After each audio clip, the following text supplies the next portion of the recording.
Everybody's human.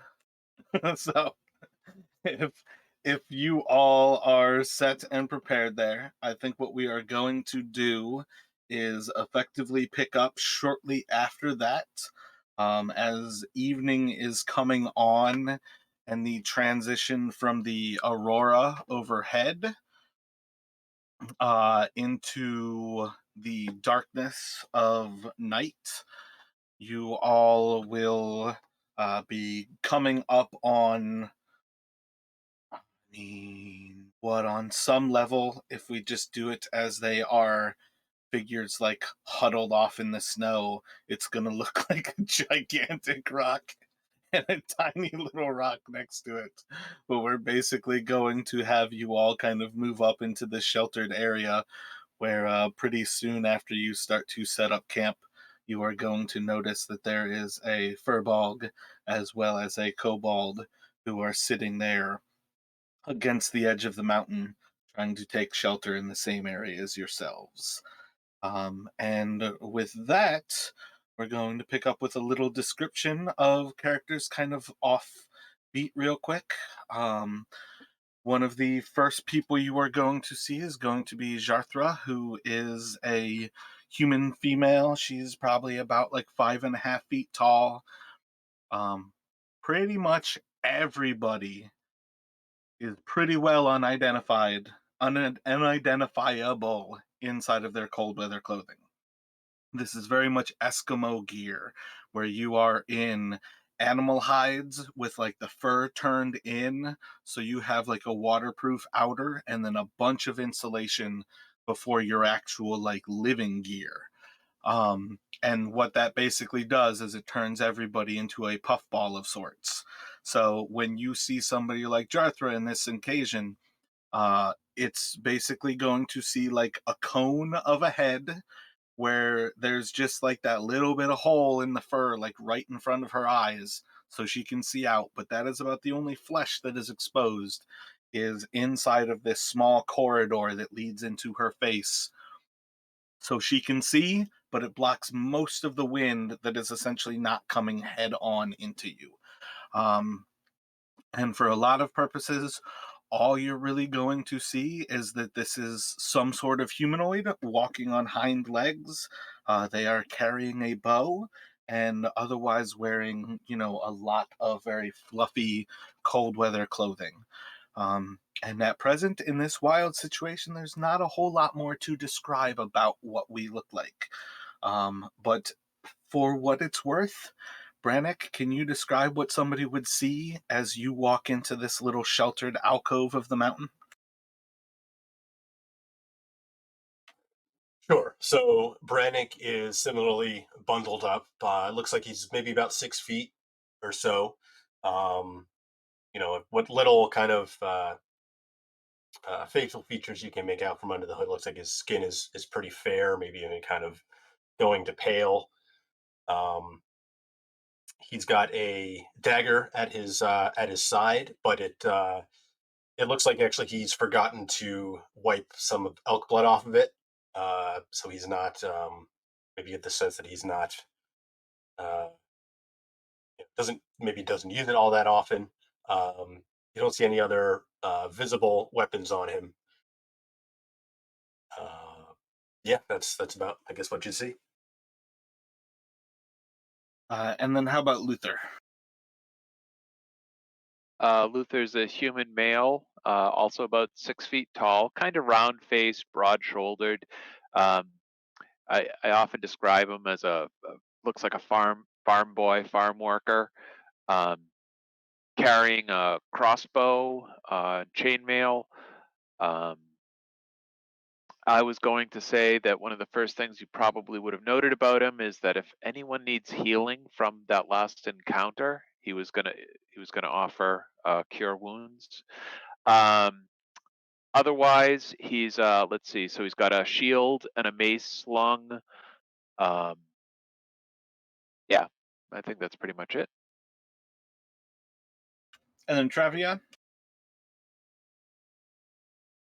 So Trevion is a little shorter than the other guys, 5'10", slender build, not not overly like fat or anything, just kind of like your average style build.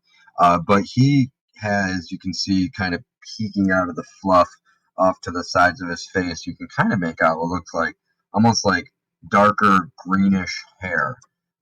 He is a Triton, and he definitely his skin is a little bit more, blue pearlish like tint tint of blue with like that little pearl glistens. Anyhow, he has a short bow in his hands, and other than that, he's pretty wrapped up. So that's probably all you would see.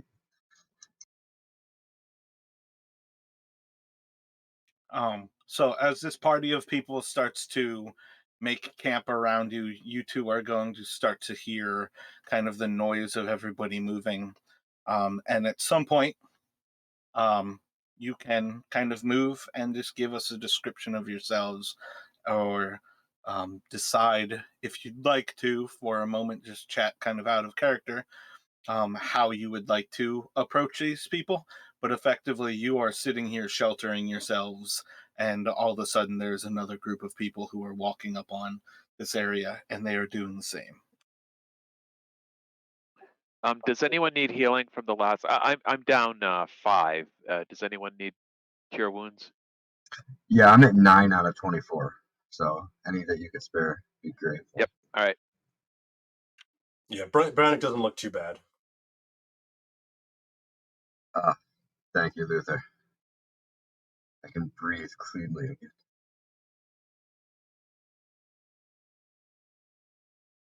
Wait, I'm sorry, DM. Is this an opportunity for the other two of us to do something? Yeah, like they're setting up camp around you too. You guys are in the same area, just kind of like hunkered up, just trying to maintain a little bit of personal warmth. Yeah, so Derb, who is a 7'2" giant of a beefy person in his Eskimo gear, you can clearly see wraps of different weaponry hanging off of him in large bulks, all covered in furs and warm gear. But he seems to be holding some flasks and bottles in front of him. His time in this cave has been a little bit longer than the rest of you, and he seems to have gone about working with his new, I think, kobold friend. Right? Like we're a little kind of a odd pair, right? Yeah, Valixsys is like 3.5 feet. She just sitting somewhere on a fallen tree, like on a log, and she's going through a book of hers that she has. All you can really see is, I guess, like the front of her face sticking out, and her eyes, which are like a light blue, kind of glowing. As she's going through her book, reading it, you can't really make out anything on the book other than the fact that it has like a pen and a hand holding a pen on the front and a sword on the back. And then it's right by her. It's like a long staff beside her, and she's just going through her book right now, going over some of her spells. Yeah, and Derb would have been spending this time kind of trying to convince Valexis to drink his cave lichen and last of goat's milk fermentation process to test it out. And as soon as he sees new people, he's gonna yell out, "Hey, hey, you like a drink?"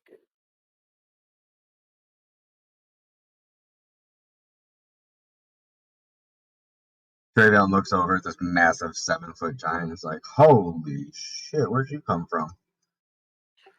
"Oh, just hanging out in the cave. I've been looking for my friend Frank. The storm blew me and this little friend Valixsys here. We kinda became partners, but he's been interested in that book while I'm interested in cooking something up for all of us."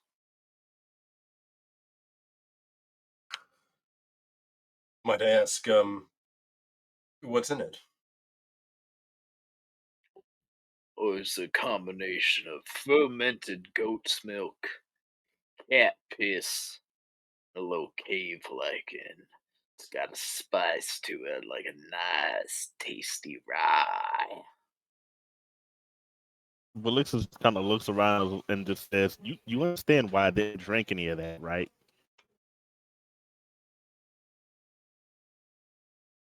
They can drink it or not, but let me tell you, in this cold, biting weather, I've lived here long enough to know that this is what cures what ails you.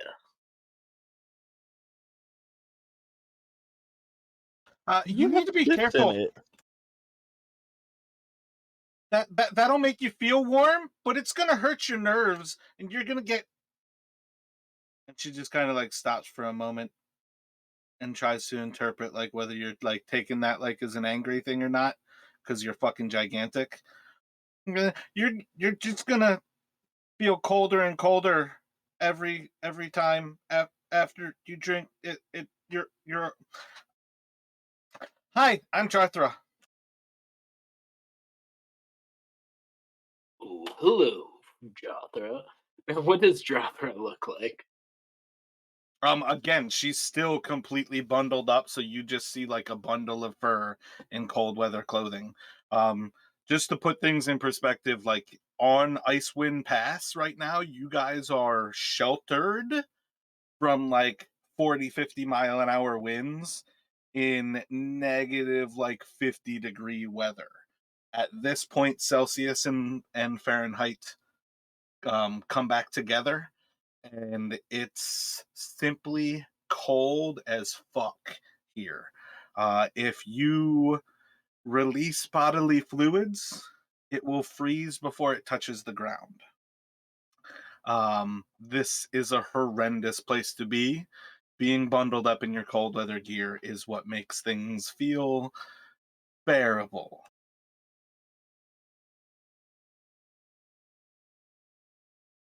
But right now, again, she's just a small figure, and she's kind of just reaching out like a big like mitten, well, a tiny mitten compared to you. And yeah, she's what, like about 2/3 of your size, and you just see like, I definitely think like Kenny from South Park as far as the head goes, like where it's like a tiny little cone like coming out from her face. So you might see like a little bit of her like face and a smile inside of the cone, but she is bundled up, and she's just reaching out a hand like to kind of like reaching up to shake yours. Derb would look incredibly excited about some physical contact and eagerly shake that hand, and probably too forceful of a way with his 18 strength. Make a strength check. Oh no.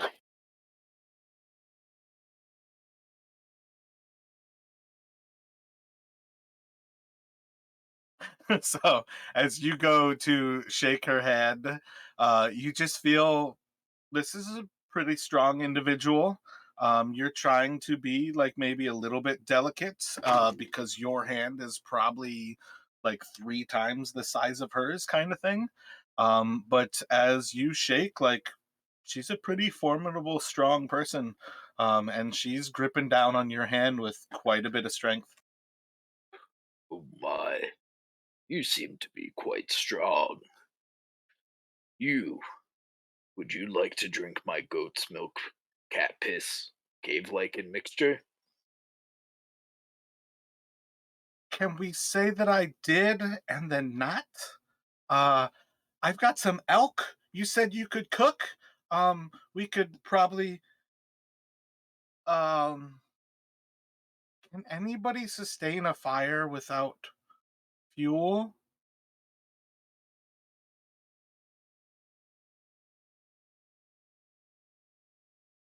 Would our Good guide know how job, to do that? This is your guide. So our guide once again is failing us. Came coming into this adventure unprepared to even survive herself. Your cold weather gear is how you all survive in this place. Eating fat so your body is producing heat is how you survive in this place. If you guys look around on that map, there's 2 spots in this world where there are trees, and there hasn't been sun for 3 years. There's not a whole lot of things to burn. No, I understand that. I was just saying that we hired a guide, and wouldn't she also need to survive herself? So, like, was her plan just to huddle up in her cold weather gear every night? I mean, I don't mind eating the raw elk, and she'll take a bite out of the spine, like the Oh, backstrap of the elk. jeez. I mean, I I can like catch your like a flavor. firebolt and kind of cook it a little bit. You have magic? Can you make like a bonfire? Or and if you just have fire bolts, I assume you're basically like just throwing a little bit of fire across like an area, and she'll kind of like, well, I guess we could like heat up like a shish kebab at a time. Give me 1 second. I have 10 torches. I don't really Yeah, need. I have torches as well, I'd like to make shish kebab and a out of tinderbox. an elk. Kind of spreading the. You know how torches work, like with the grease at the top. I like to spread it along the length and do a little survival to, create little burning embers to char up that meat. We can certainly cook them with the torches, but that's gonna make them taste funny. How fresh is the kill, DM? Oh, I mean, this is basically walking away with like a 30-pound backstrap from one of the elks that you all killed. Like, just if it's recent enough, the meat is still good to eat when it's fresh, and it's cold as all get up, so there's no bacteria growing. So Travion will cut off a chunk and just eat it like it's cold jerky. Like, ain't no bacteria growing Yeah, here. 100%. I'm gonna use at least 1 torch to make a disgusting tasting kebab. Yeah, so she'll like cut off a chunk of the elk, and you can prepare some like that. But Brannick, what are you thinking over there? Yeah, so Brannig is essentially he's going to follow Travion's lead, but he definitely doesn't look particularly happy about eating. Like he's not used to eating this. He might be used to kind of like a little bit of a finer type of eating, but he will kind of suffer through it and eat some cold raw elk. Ditto with Luther. Valixsys grabs the piece. She's not too keen on any raw. She does use firebolt on it to try and at least make it medium rare. Yeah, you're just like searing like parts of it basically with each little thing. It's not going to work terribly well, but it's much more of like a Pittsburgh where you have like burnt portions and then pretty much rare insides. Oh no, I live in Pittsburgh. That's so horrible for our culture. I grew up in Northeast Ohio. I had never heard of a Pittsburgh cut until I came down to Myrtle Beach, and people would order that, and I'm like, wait, what? Yeah, it's so gross. I hate that that's part of our culture. I've never seen a Pittsburgh cut. I'm sorry. What does that look like? It's straight up like basically you are searing the outside of it like a rare steak, but instead of doing it rare, the goal is kind of getting like the crispy caramelization of like burning the outside of the steak. Yeah, it's like char on the outside, like cold red meat on the inside. It's pretty. Yeah. It's not my preferred. Like I'm from Pittsburgh and everything, but nah, that ain't what I'm eating.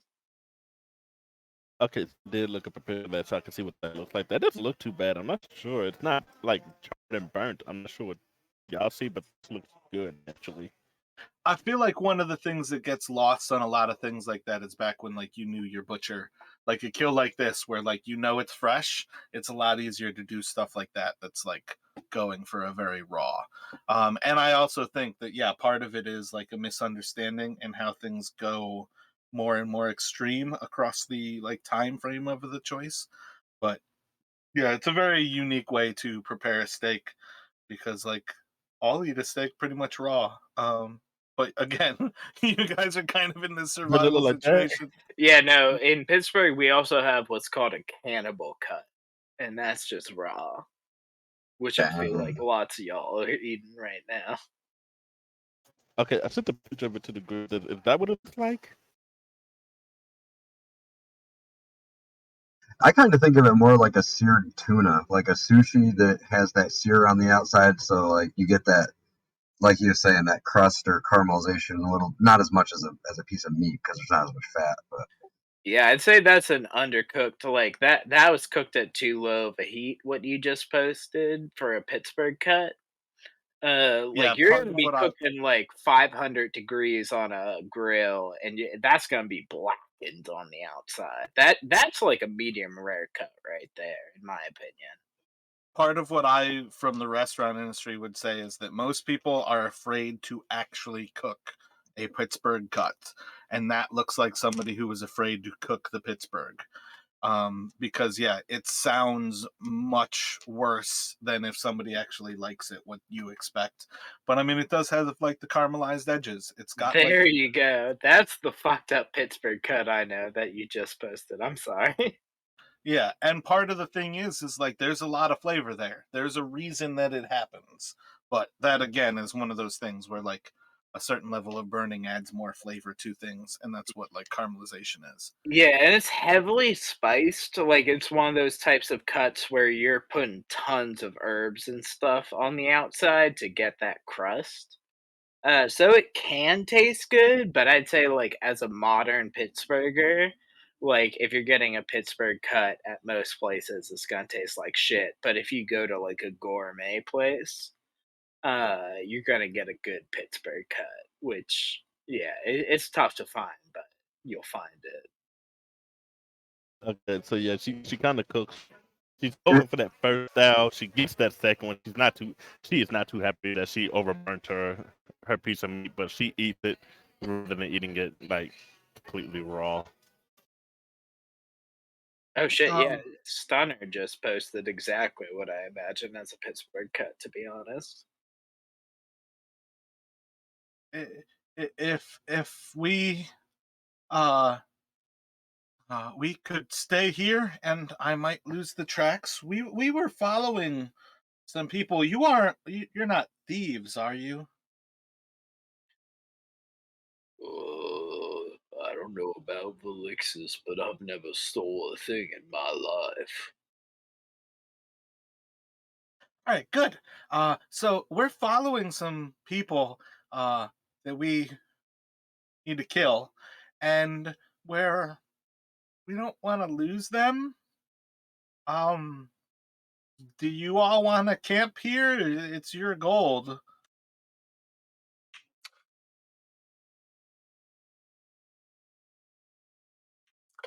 Perhaps it'd be best to continue on after a quick meal, and Brannick will look towards Valixsys and Durb, and you're welcome to join us if you wish. There's might be a bit of gold in it if we can track these fellows down. Have these fellows ever killed a goat? Alexis, yeah, I'd be more than happy to join. She picks up her stuff and closes the books and gets up to come over to join y'all. They stole a goat from Eglindar. They stole his goat. Yes, and I don't imagine they stole them to raise them. Fire rises in Derb's eyes. One you haven't seen before. He becomes hashtag pissed. It's okay. It's okay. Big one. Big one. Derp. Have you given us your name yet? Did I not catch it or? I am Derb. Okay. You would just yell out all of a sudden. I'm like, son, Derb. It's okay. It's okay. You will have your revenge soon, as that is where we are headed.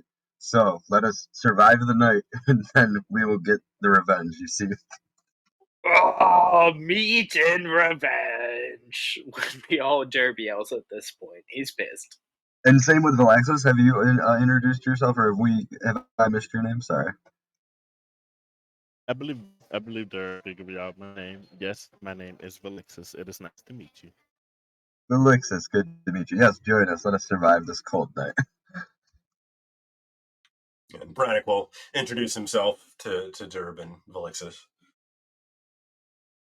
Yeah, ditto Luther. Actually, Luther will, take a sip of Durb's rye-like drink. DM, can we roll to see if this drink's any good? Roll for poison. I said we roll for poison. A deception check on. It's Yeah, literally made out of scraps that he had behind. And I feel piss. like it's a Don't forget the piss. Constitution. I feel like it's a Constitution save. At this point, yeah, it's pretty poisonous. I don't think Durb has a reason to think anything other of it, that it's good, but I don't know if it's fit for human consumption. But yeah, I would say, I mean, if he offers it, like it is very much in Luther's character that he'd, accept something seemingly offered in goodwill. So yeah, I feel like there's a level if it's definitely good Xenia to have that drink. I would say that you certainly imbibe it. You can certainly taste the alcohol. But it's one of those things where you're a little bit left for wanting, that maybe if there were more burn to it, you would taste it a little bit less. well, thank you very much for this most unique drink of yours. And Jarthra is definitely watching you, so I would like a deception check from you as well.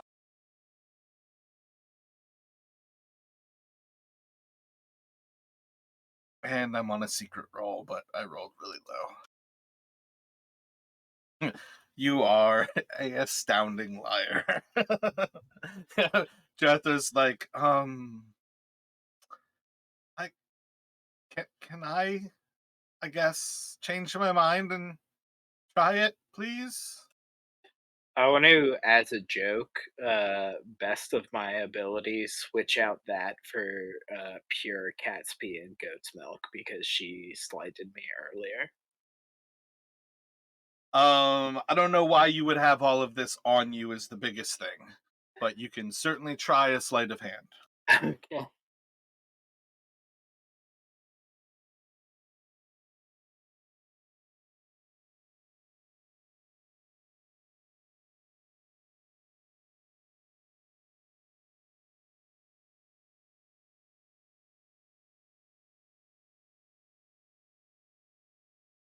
So she'll take a drink from it, and pretty quickly she's going to spit out piss on the ground. I see. And she'll look back over at Luther. I thought better of you. An acquired taste, perhaps? Under his breath. Maybe if people knew their way around these parts.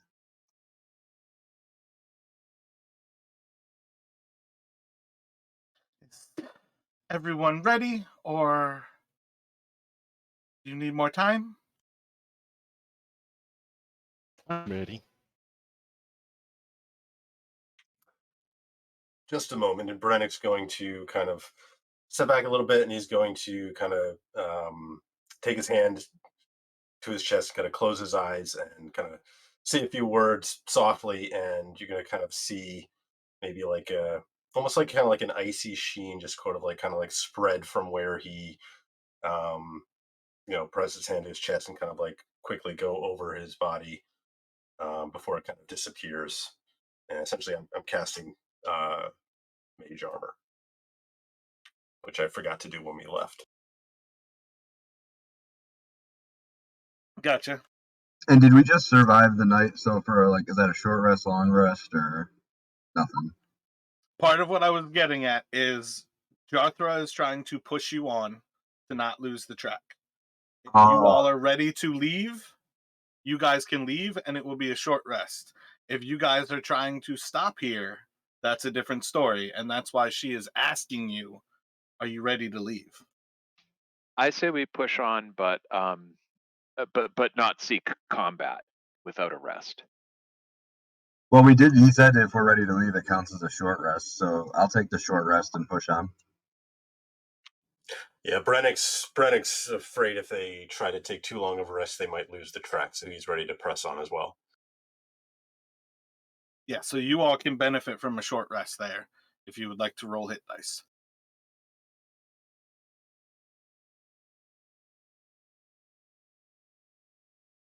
Do we have to do anything just to survive the long rest, or are we good if we're new?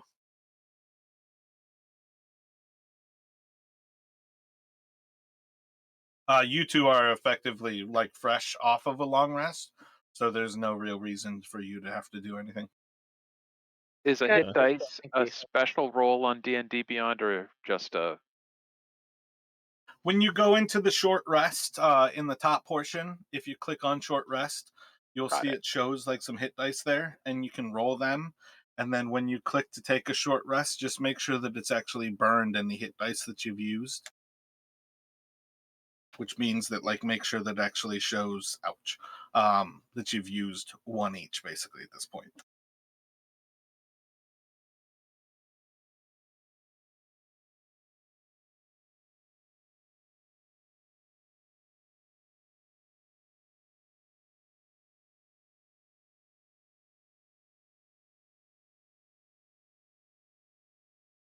So when everybody is all set, Derb, let me get a survival with you. Okay, he's gonna go for survival. As you all prepare to leave, Jarthra is going to kind of push up towards the front, and she's going to start to talk about the tracks that she's been trying to follow and the general direction that they've been going. And at some point, kind of noticing how Derb is following along, she'll kind of bring him up with her towards the front, and you all can continue to follow. And pushing on, you all have a pretty solid idea that you're at least following something. You can see that she is kind of changing directions every like mile or so, just like little adjustments. And Derb, that you can see that she seems to be following uh, like sled tracks that are maybe 2 to 3 days old inside of the snow. And at this point, you can see at very least that there's someone who is out here beyond the actual civilization of the 10 towns, and kind of push forward for a while there.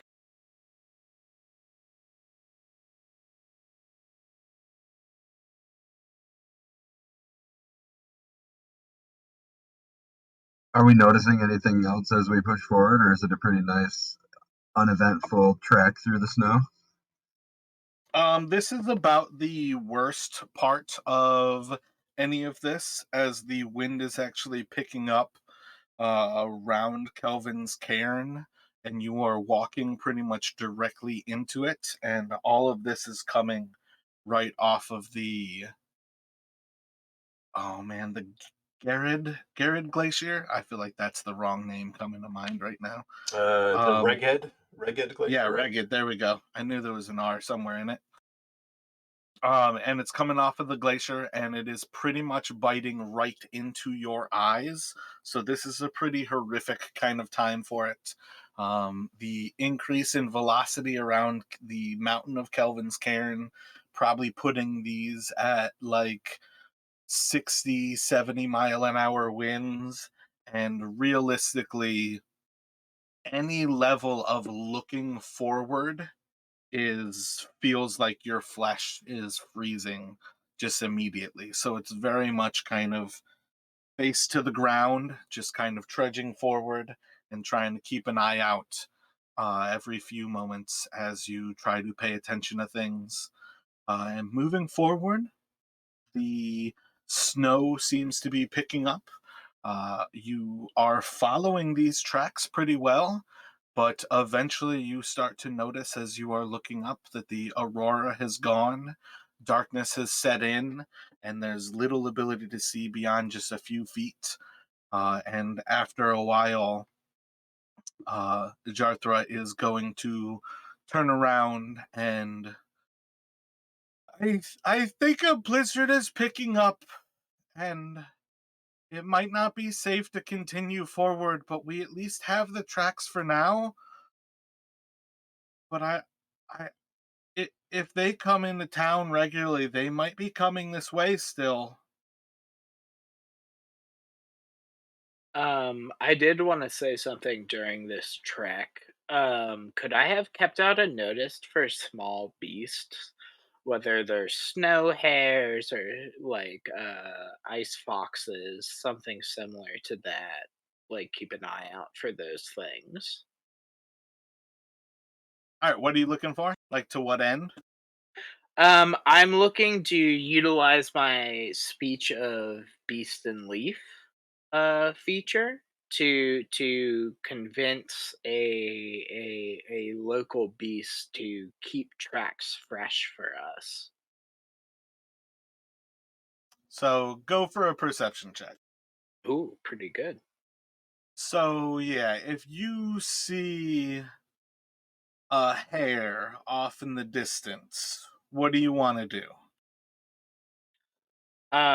Knowing that hares are omnivores, I would like to request a small piece of elk, fresh elk from my traveling companions, and kind of create a small lure of sorts. Not one to actually physically catch it, but to get it within my range to speak to it. So you can make a charisma check. Alright.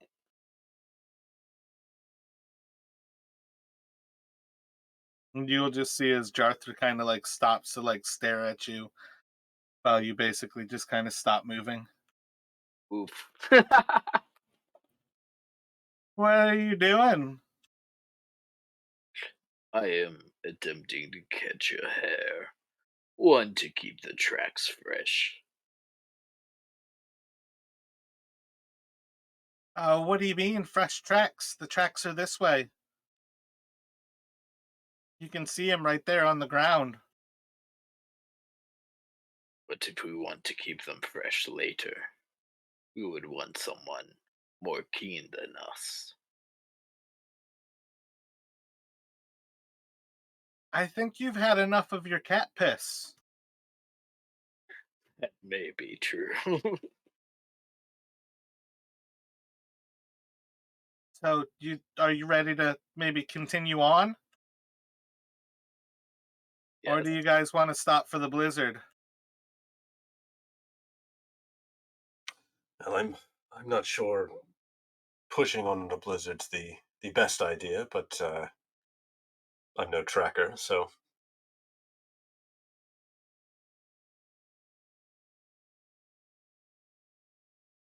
Wouldn't the blizzard cover up any of the tracks that we have found?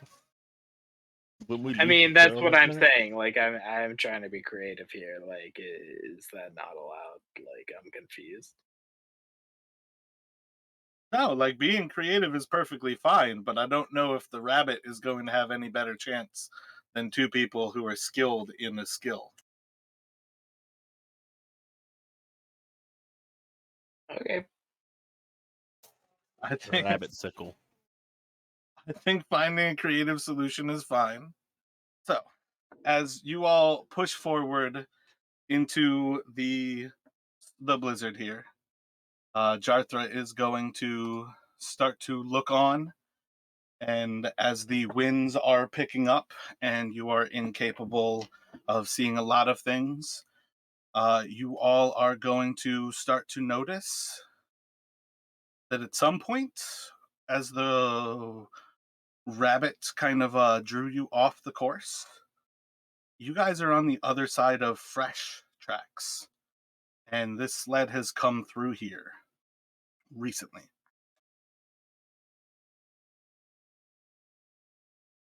Are they headed in the same? Are they headed back towards town? Yeah, at this point, like you basically were tracking old tracks, moved off towards that hare to try to catch the hare, and then as you come back to the tracks, there are fresh tracks. I mean, at present, you don't necessarily know that they are going back towards that town, but moments ago, the tracks were days old, and now they're fresh. Valixsys looks around, is like, and just kind of asks, did they just pass us by? Did we just miss the guys? What's happening? I think so. I think they're going back that way, and we're behind them right now. I didn't hear anything. Can't hear anything over this wind. Yeah, I just wonder if there's any way to tell the difference between the way the old tracks were and the way the new tracks are. Like, if there's any difference at all that would give us a sign of direction.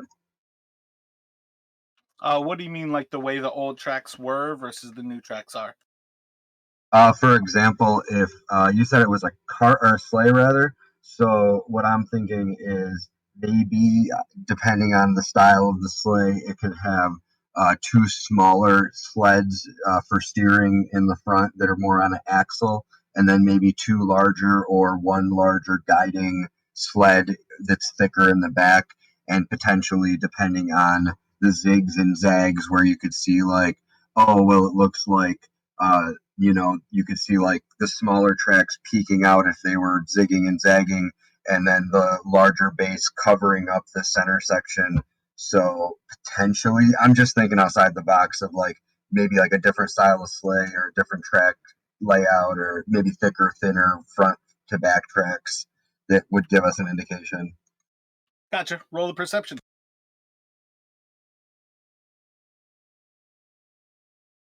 Looking through the tracks, you can see that there appears to be like a curvature to these footprints, and while it seems an awful like a snowshoe, when you actually look a little bit closer, it's not a snowshoe.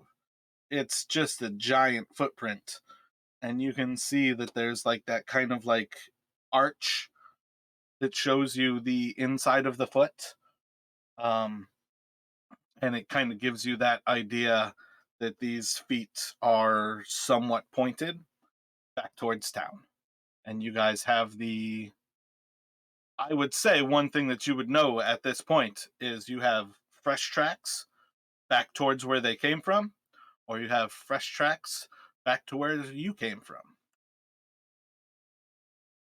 Yeah, I would stand up after seeing this and go back over to the group and kind of gather them around and say, so guys, there is definitely a footprint with those tracks, and the toe is pointing with the tracks back towards that direction, and they are quite fresh. So Could you tell how many there were in the party? It's just the giant footprints and then a sled. There's no way to So tell the numbers with that. oh yeah, that's just one giant, as in bigger than all of our feet, giant footprint, and then the Yeah, sled. like the footprints that you're looking at, and you can show them the footprints. The footprints are the size of your snowshoes. Only like your snowshoes come back to like the point where you kind of like bend things back together at your heel. These do not have like the snowshoe heel like that.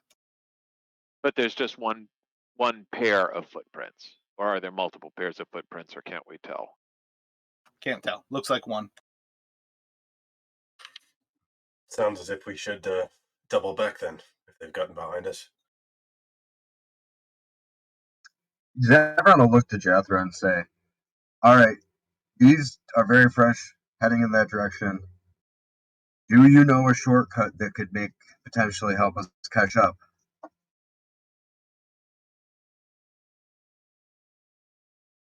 A shortcut like flying or teleporting? I've heard of wizards doing things like that.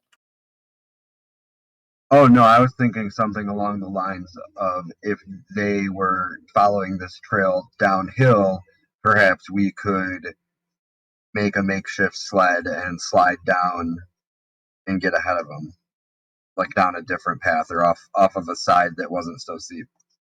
I don't think constructing something is going to be a shortcut. I think it's going to take us longer. They're just going straight there. Yeah, that's Oh, true. well, perhaps if they're headed to town, but likely headed back afterwards, perhaps we can set an ambush line, wait for them somewhere between here and there, if we don't think we can catch up to them before they reach town. An ambush might be a good idea. If they're going to become, like you said, if they're going to be coming back anyway, why waste our energy trying to chase them down? Basically, going in circles. If we keep missing them, we were just tracking them up here, and we still went by them. If their tracks are fresh, headed back towards town, we could follow it back to their base and lay an ambush there.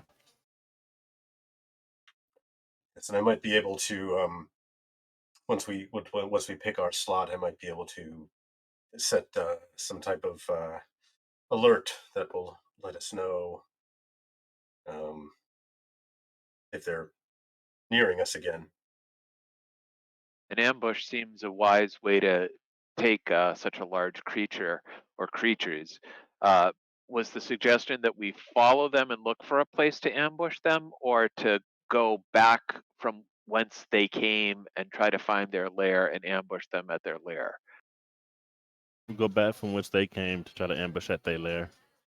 I agree with that because my other thought was if we follow them any bit, then they could be using both paths. This could be their path back to town, and the other could be their path back to their camp. So if we camp on this path, they could just get back to their camp from the other path, and we'd miss them.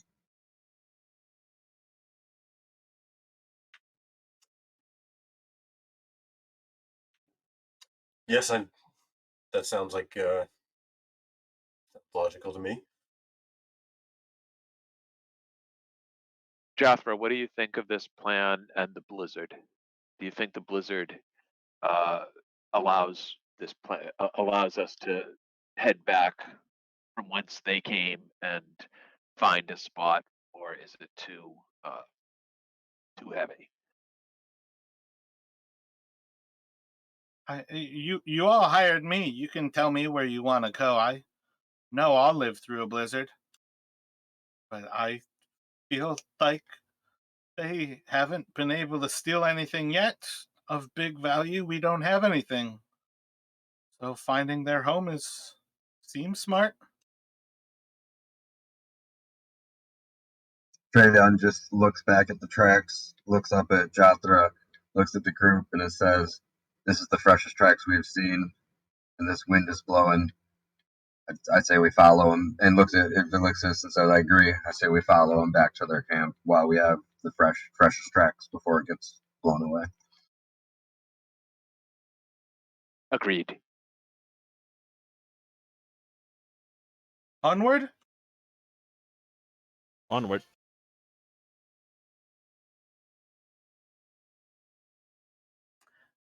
And that's fucking hilarious. So, Yartra is going to lead you all in a gigantic loop, Oh no! wasting about an hour of your time, where eventually you come up on a point where old tracks meet up with a bunch of footprints, and then you notice that all of a sudden you see like the footprints from the rabbit, and then Jartha gets back to the fresh tracks, and she's just gonna look at you and I think there's a second group who's trying to follow these people, but good things we're moving on. Bruh. So Keep pushing forward. okay, so Luther's gonna start using his survival skills as well, and the last time Oh, my he bad. wasn't second I guessing. missed that you had oh wait, yeah, okay, my bad. Sorry for interrupting. No, I think last week I was sort of tolerating her as she as she misled us, and I think at this point I'll uh, I'll speak up if I feel that we're going in the wrong Gotcha. way. Mechanically, she is a better survivalist than all of you. She has Oh, advantage yeah, on these survival checks. The fact of the matter is, inside of a blizzard, you're at disadvantage, and alone, she rolled a 1. But yeah, if you help, it's going to mitigate any chances of you all getting lost. yeah, let's do that from now on. And also, not for nothing, this is at your discretion, DM, but Travion, depending on how you deem his deep, deep, deep cold water lifestyle and resistance to cold, the wind would be definitely something that would be piercing his eyes. But if I shielded it, maybe the wind and snow, I could maybe keep my head up in the cold and look forward. I mean, you still can't see any further than anybody else. Because it's You still like a have whiteout resistance to blizzard. cold. Yeah. Yeah, yeah. You guys can see about 15, 20 feet inside of this blizzard. That's why there's disadvantage to the tests. Your ability to resist cold just means that at any given time, if you chose to, you don't have to wear like your cold weather gear, and you could be somewhat surprising to everybody else where they're just like, why is this person not freezing into an ice cube right now? Yeah, that's why I It just asked doesn't about, yeah. Yeah, it doesn't mean that you can actually ignore the environmental effects that are preventing other things. It's just some of the actual effects. Yeah, And I just that's didn't where, know if I could help her with any of that, if that helped yeah. with survival. But yeah, if you are ready, Luther, as she kind of like pushes back forward, you can make a survival check at disadvantage.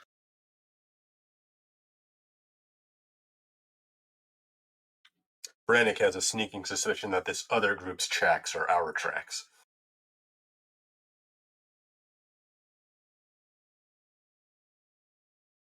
Yeah, so my 7 is like we rolled the same thing. You rolled a 7, I rolled a 7.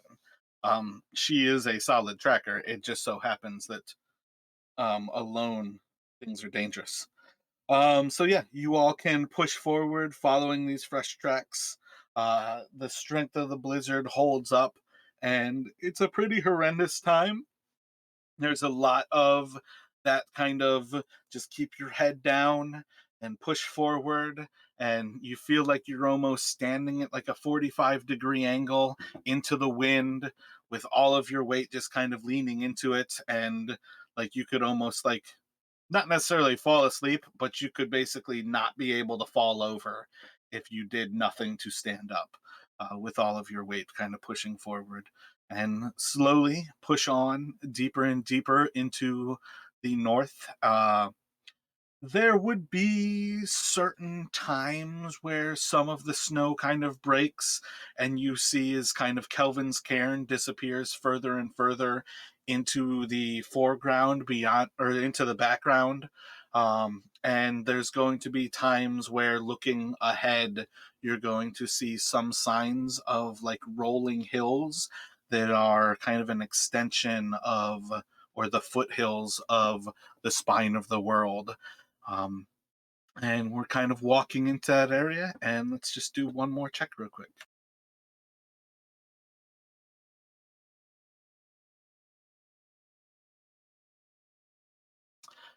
And then after a while, you all are going to follow these tracks until there's kind of a valley that starts to lead in between some of these rolling hills that you are heading into. And as you make your way into these hills, you start to see signs of a frozen river at the base of this little valley, and you have a opportunity to start to spy out this area that very clearly has a guard post off on the north side of the valley, where much of the wind is coming off and over this cliff face that extends out on that northern edge. And as you kind of look on, with the blizzard going, you see that there is another side of this valley that seems to lead up onto another cliff face, but there's almost a level of this is a protected area the deeper and deeper you get into this valley. And this is where the tracks are leading. This guard post, so Luther starts sort of talking this out in terms of an ambush. The guard post, does the guard post look like it's covering kind of a choke point that would include this trail, or is the guard post further on? So Luther's definitely starting to be like, oh well, if we set up there, we might have a view down there and so forth, and he's looking for others to look about and give feedback.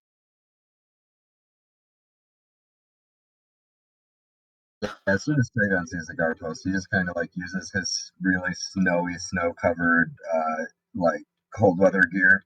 He just kind of like uses it the best he can, kind of like ducks down aside to look like a little mound of snow. Kind of just where he can hear you guys, but he's just like, if somebody comes out, hopefully they don't notice him. So what were you asking there, Larry? Is the guard post overlooking the trail that we're following, or is the guard post sort of down the valley a bit? So if you all look in the southeastern side of the map that you should be on right now, you will see that there is the northern cliff face, and all of the wind is coming up over that like northeastern side, and basically the turbulence is like kind of flowing down into these three steps, with the valley and the ice of a small stream in the lowest portion of this valley. Off to the west, you can see those same three steps kind of climbing back up, that this valley is almost cut into one of these hills, and the tracks are leading along that stream. And you all see at present, basically like through a break in the snow, you're going to get the first hints of that guard post is on the north side of the valley, on the second tier up, but not on the topmost tier. That is basically just like the not natural ground. And there's a stone structure that is what I'm calling this guard post at present. And you all are kind of seeing the southeastern edge of that. And we're down in the lowest tier near this river, right? You all more or less can be wherever you would like as far as being on. You're in some level of the southeastern area right now. For instance, Brannick is on the first tier up above the river. Yeah, I wasn't sure which tier we'd be on, so I can move if wherever we would have come into this from. Yeah, the point of giving you all this map at this point is to basically recognize that the closer you get to this valley and the sensation of being in the valley, the further you would probably give yourselves away from the actual tracks that you are following. On some level, following the tracks is dangerous because they might notice that somebody else is using that course of action. But also on some level, just clearing way of this gives you a alternative kind of entrance, and it's very clearly those tracks are funneling into this valley. And these are the steps actual like 5 foot, 10 foot drops, or is it just indicative of a slope? In other words, can we go up and down to the next? I feel like you can definitely go up and down to the next. I'm pretty sure they still take a bit of effort. I want to say these are actually like 20-foot cliff faces between the steps, and it's like a 60-foot cliff face on the very northern side. And you said the guard tower, we're facing its southeast side and it's up on the cliffs. Could you ping about where it is, please? Yeah, like you guys can see the guard tower is that northeastern squared off portion. Oh, I see it now. Okay, so that's the guard tower. I got you.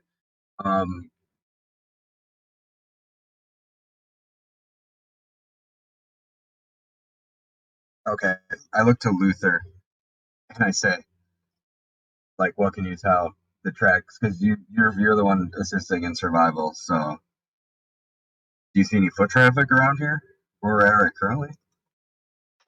Yeah, Luther will look at the tracks sort of as they enter onto the map, and answer that, but he's not going to move forward tracking them quite yet. But he'll try to answer that question based on, kind of the southernmost tracks.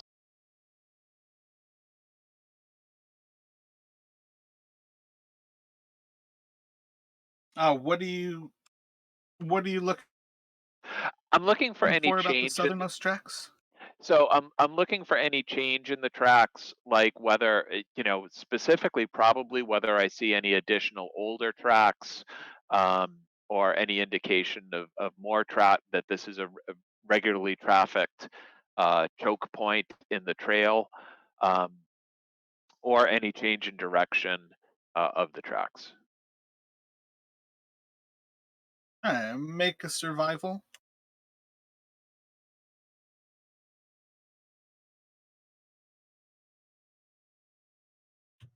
And the blizzard's still going strong at this point, right? I mean, inside of this valley, there is a certain level of protection from the blizzard itself. Like where Luther is, he probably has among the most protection.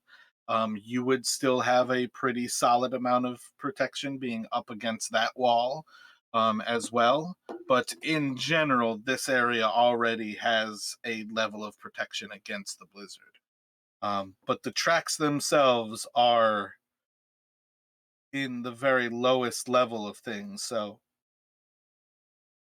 if you are trying to track from up there, you're far from the tracks. But at this point, yeah, you guys have a pretty solid understanding that there's an actual trail. It is no longer just tracks. This is well trafficked. I'd say we Oh, go ahead, sorry. go on. Nope, you go. Oh, I was just gonna say, you guys want me to see if I can like stealthily look ahead, report back. I think that's a good idea. How far back would you like? I can cover you with my crossbow from a certain distance. I'll make my way to you. Yeah, so you probably have like 40 to 50 feet of vision at any given time before you start to lose the ability to track him. All right. So I'll hang back. Let's say if I got a vision of 40 feet, I'll hang back 30 feet from where he is, at least initially. Yeah. And what's the blizzard whiteout conditions like? What would I be able to see out? Like 10 feet, 5 feet, 20 feet? same thing, like 30 to 40 feet, or 40 to 50 feet right now. Okay, so right now I'm going to use 40 to 50 feet as a guideline,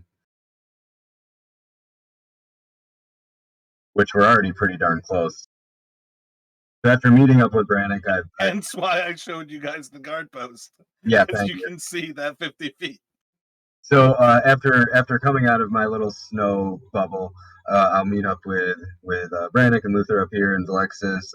Alexis, do you have any ideas before I go off to scout? And Brannick, same idea, same thing, same question. If you can tell if it's who's in there or how many, or you see a way around it. Why don't you take this grappling hook I bought back at back at the store? If you might come in handy if you need to go over the walls. Thank you. All right. So now I will enter into stealth mode, hugging. Which You can roll a stealth check. Can we tell anything about the construction of the guard tower? Like, does it look crudely constructed, well built stone? From this distance, looking at it through the blizzard and in the dark, there's not much for you to pick up. Got it. Makes sense. Okay, just to give you guys a visual, Travion is like not at all standing vertical, definitely hunched over. And the closer we get, I'm probably going to be going a little more prone.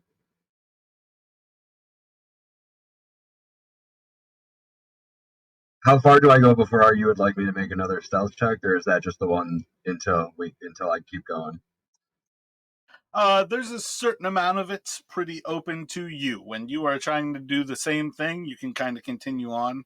When you are trying to do something different, you'll roll another one. But on some level, it's more or less if you're just walking forward, that's your stealth check right now. If you're going prone and you're crawling forward, like it's up to you how you want to kind of play that. Oh, okay. Well, yeah. In that case, so definitely, as I move away from Brannick, starts off walking with that 14, and then as I get about halfway up, we're gonna go out into like a crouched position. There's my crouched position, kind of real, it's like stealthily through the jungle.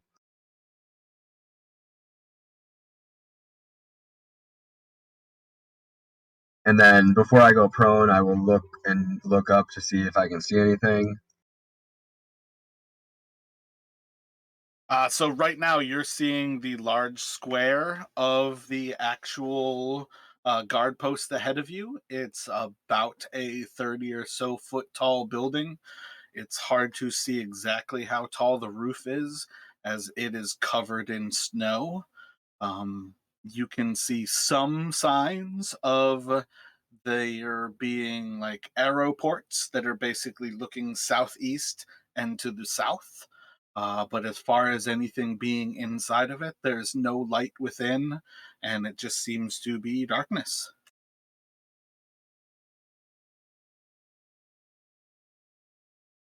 I go prone as I approach more. Brannick's probably going to try and stick fairly close to Luther, kind of a little bit behind him, but follow along after him. And is there? I was actually going to ask you, Valixsys, as they're going to move away from you. What are you doing? I'm just gonna go ahead and just kind of like start following a little bit. Hold on, where's my icon? I dropped you just a little bit behind Brannick, as it seemed like you were the only one who wasn't placed yet. If you look on the southeast side of the map. Oh yeah, I don't see him either, actually. Yeah, me Oh either. wait, I might have dropped him on the DM level because I was doing other shit. Yep, he's on the GM level. Bam. I Now have do you see God it? vision. Yeah, I see it. Okay, so I'm just gonna kind of like, I'm not gonna fall directly behind. I'm gonna kind of follow like around this path a little bit to where I can kind of keep sight, but I'm keeping back a little bit as well.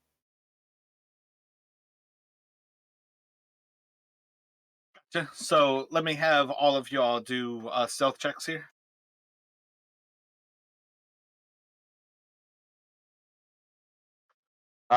Should I do it at disadvantage because of chainmail?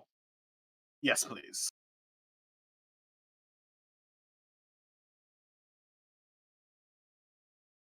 Yeah, Travian, as you move forward, you feel a pretty solid understanding of you have gotten outside of their main view, and all of a sudden you just hear these cricks and cracks and clanks inside of the cacophony of the wind. And you hope that if there's somebody inside in the dark, not very, very keen at how they listen, and you're I, hoping that the wind is enough to cover your friends moving forward. I bash my face into the snow, so hopefully the hood and the back of me is just covered with blizzard snow. How long are you wading headfirst into the snow? Until the cricks sound like they're walking away, and as soon as it gets silent again, I'm gonna slowly like peek an eye out and see if there's any movement ground level, and then like slowly continue on up if I don't see anything. All the way, yeah, that, yeah. Sorry, go ahead. Brannick, Luther, and Valixsys, none of you can actually see him at present, so I assume you are still moving forward to try to regain your visuals on him.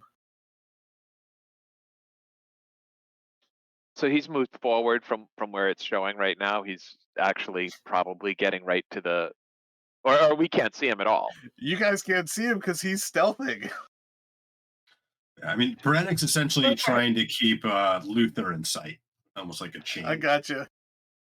Luther's essentially trying, once Luther sort of gets the walls of the guard post, once he can see if there's activity there, he'll hold position.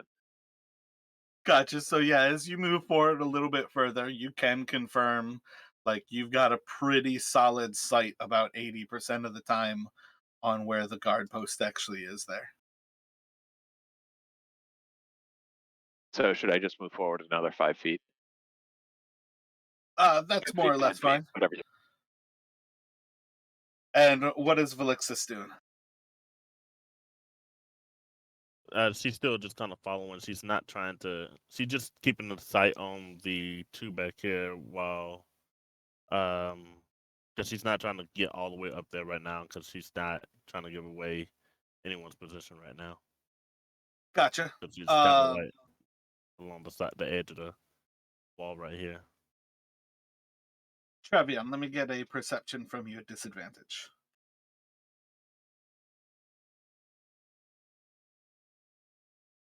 So as silence, or rather a little bit more normal wind sounds become the norm, you start to pick your head out and take a few moments. Everything seems calm. Looking around, you can see that the guard post seems to be only about a 40 by 40 square, maybe. And from what you can tell at present, it doesn't seem to have arrow slits on the east side of it. And you are about 10 or so feet away from the closest edge where it has them. And they are up about 25 feet in the air. So moving up to the guard post and kind of staying close to it, or moving around to the edge on that east side, offers you at least like a semblance of safety beyond head in the snow. Okay, so if I were to move direct here, for example, there are no guard posts on the east, or are the corners guard window arrow slits? Yeah, that corner that is directly west of you is a window. So essentially here I would be, unless they like stuck their head out and looked to the left, I would be all good. Yeah, effectively getting to that point already feels like a vast amount of safety. As you start to round that corner, you're going to start to see signs that the cliff face kind of northeast of you starts to round around to the north, and seems to be, almost directly behind the actual guard post, about 20 or 30 feet in gap. But at present, you don't see any signs of windows on that east side. So my entire thought is it's still really noisy and I don't hear the creaks, there's no windows. I am going to stand up and make a very steady, healthy, as much of a jog as I can through this, over and back to where I can meet up with my friends. And So you're just like running back to them as fast as possible kind of thing there? yeah, I just basically like line of sight as I was running towards the cliff. I was like kept the eye over my shoulder and just stayed on that eastern side to where the windows couldn't see me. You can cover that distance in less than 6 seconds with cunning action dash and a dash action. So you can be back to them and more or less be like behind Here maybe? kind of like, basically saying like trying to bring them back away from it and out of the actual view, because right now you basically know that they are in view of that southeast window. Right, I was just gonna say I was just gonna describe him as he was coming back. Was I would be jogging, and then as I approached them and recognized them, I would just have one finger over my mouth and then start walking very slowly. And like if they weren't coming, I just like tap them or give them a slick like a nudge or a motion to come on back. And so we would get out of the range of the tower. And is presuming this is safe, I would inform them on everything that I saw and everything that I heard. I would just say, guys, heard some creaking, very windy, and I thought it was somebody.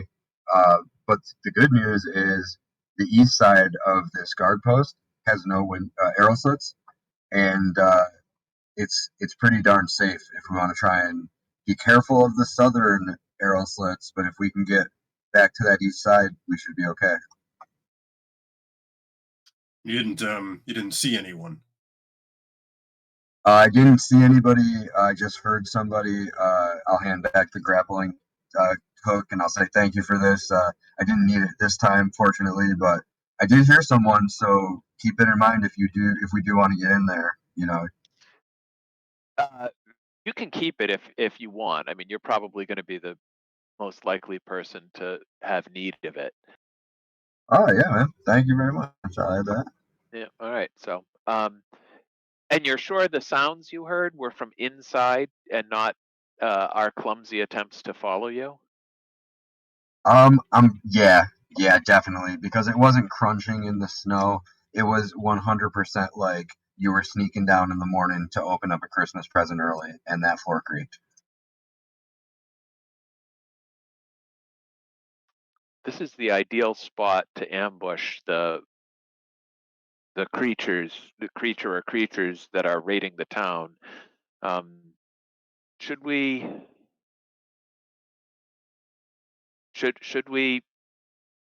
try to see what's in this guard post, or should we try to sneak past?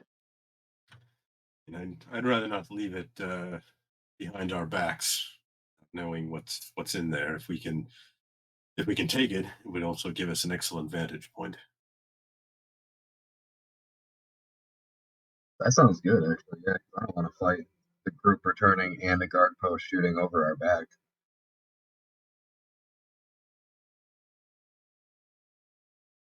Yeah, that'd probably be a bad idea. Do you have any way to get?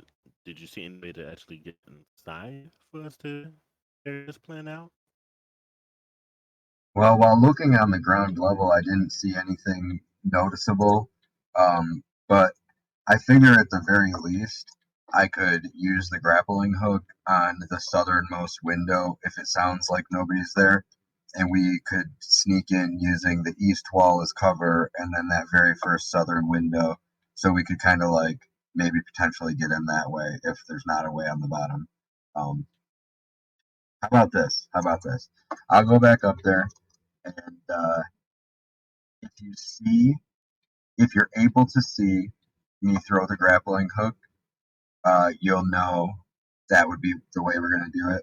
Or perhaps I should just come back either way if I find a way. What do you guys think? Should I just go and throw the grappling hook, or do you want me to look for a way on the bottom and then report back?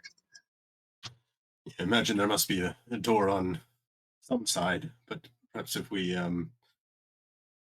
try and get ahead to the past those arrow slits. Today in foolish ideas, I could walk down on the second tier in view of the guard tower, and if there is anyone inside, attract their attention, while you, Travion, went around back and tried to gain entry. I agree with that, and we could even triple and quadruple that. We could even have, if you do gain the distraction, I could even use the grappling hook to go up another side arrow hook slit, and then we could also involve our other two members on the bottom level going through the door. So we could potentially have ground level and second story access due to your distraction.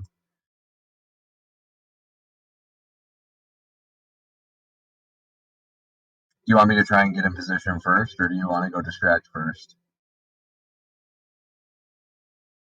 Why don't you move forward and then I'll start. I mean, you move forward and then I'll go down and start moving forward slowly. All right, and we'll just play it by ear after that. Yeah. What do you other two want to do? I think I'll stick close to you, try to get to that east, and then perhaps look for another way in to the north or west, perhaps, around the perimeter. Same. If I was able to turn this invisible, that would work better way. But I do believe I will only be able to do one of y'all, so I'm not sure if that would help us any in this case. Trayvon looks down at Valixsys and says, "I'd like to say I'm pretty good at sneaking, as I was able to get up there and get back undetected. So if you're able to give one person the invisibility, count me out. I'll be back with a fresh report, and I'll start moving off very slowly." Valixsys, I mean, I don't mean to be a coward, but a single member of the party alone could be suicide in this situation. What would you say? Do you think you'd be helpful with me, or are you going to go forward? I thought you were the distraction. Yeah. Okay.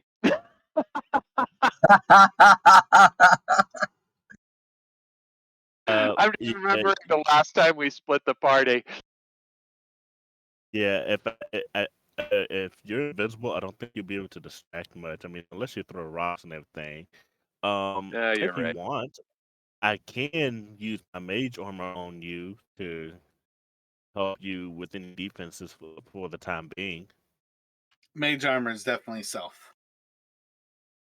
You can do it on somebody else, but if they're wearing armor, I don't think it has any effect. Oh yeah, that's right. That's what I think it is a touch spell, but only one armor calculator. Right. Yeah. All right. I volunteered to split the party. I'll live by my the consequences of my actions. Yeah, like if we got woken up in the middle of the night and somebody didn't have time to put on his armor, then it would be could be helpful for him. But if he's already wearing chainmail, then I don't think it would have any effect, the mage armor. Oh, I'm sorry. I tried.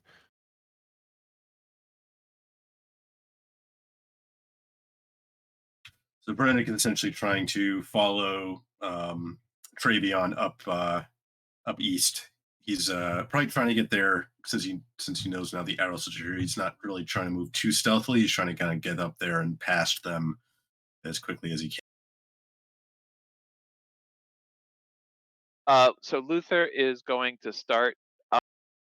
He's essentially going to want to stay to the point where he can duck close to that cliff wall for cover. So I don't know if depending on how high it is, I don't know if he needs to be 1 square away from it or 2 squares away from it to be intentionally seeable from the guard tower. But the first thing he does if someone shoots at him is going to be to hug the wall. Gotcha. Yeah, so you all should definitely execute plans together because trying to act all at the same time is not terribly useful. The moment that the three of you split from that area, after having not noticed that Travion has already left, there is going to be a bolt that fires out from the guard post, and it is going towards. It will go towards Luther, and it will go wide, and you'll see as the wind kind of picks it up, and this bolt just flies off into the air. But it's pretty easy to understand. You've probably been spotted.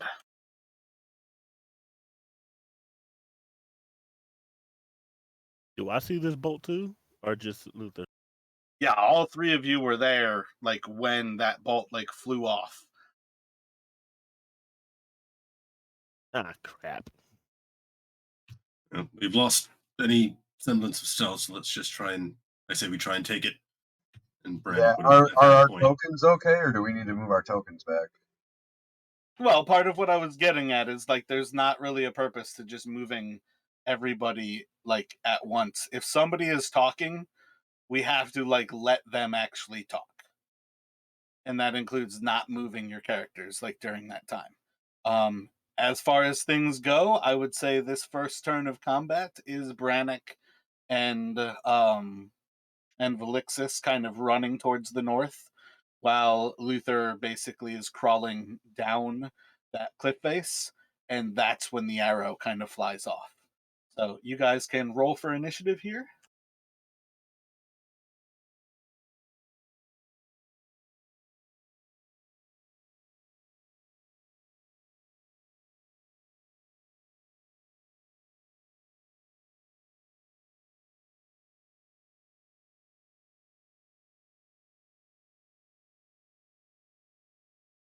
And I actually feel like this is a better time to take a break than many others. So let's take a break, and then you guys can, on some level, out of character, pretending that you had a contingency plan, talk about what you would like to do now that you recognize that your plan is already going a little bit to the south.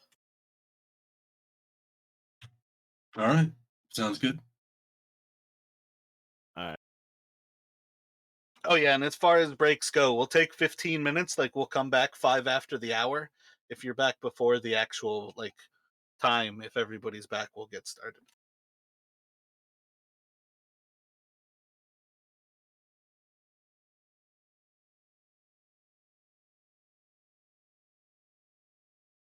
I've been meaning to ask because of since I have dark vision.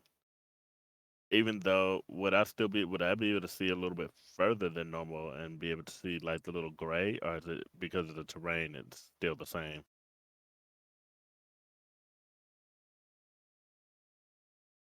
I think he's been treating it as whiteout condition. And now that we're in like a valley, it's not as white out, so we can see a little further. But I'm a Triton, so I have dark vision, and I'm from the depths of the ocean, and I'm resistant to cold. So that's why I was asking earlier if I should be able to like hold my head up and just brace my eyes from the wind, and with my dark vision and my resistance to cold, be able to like see a little further as well. But it sounded like that wasn't happening. Yeah, this terrain is terrible. I would hate to actually be caught in something like this. But contingency wise, I mean, I was close enough. I would have thought I saw a door at the bottom before, even with a shitty perception check and like seeing that I couldn't tell if it was occupied or not. I don't know if that'll fly or not, but even maybe now we can see the door. Wait, we can see a door now?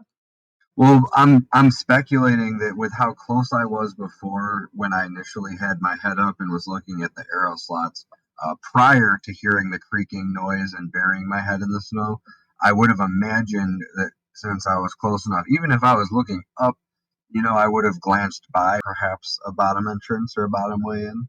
Like, I don't think I would have been completely oblivious just looking at the arrow slits. Oh yeah, I mean, yeah, I would think so. So perhaps we know where a door is on the bottom. I would hope we do. Unless maybe the side I was on was just a wall. Like it would have to be the south and east side would just be walls, if not. Well, the east, like I was sort of thinking that it was that the east side was a wall and the south side was arrow slits. And that the door would presumably be on the north side. That's just what I was thinking. Let's confirm that and work. Yeah. Let's work on the plan that is what it is then, because that would make sense.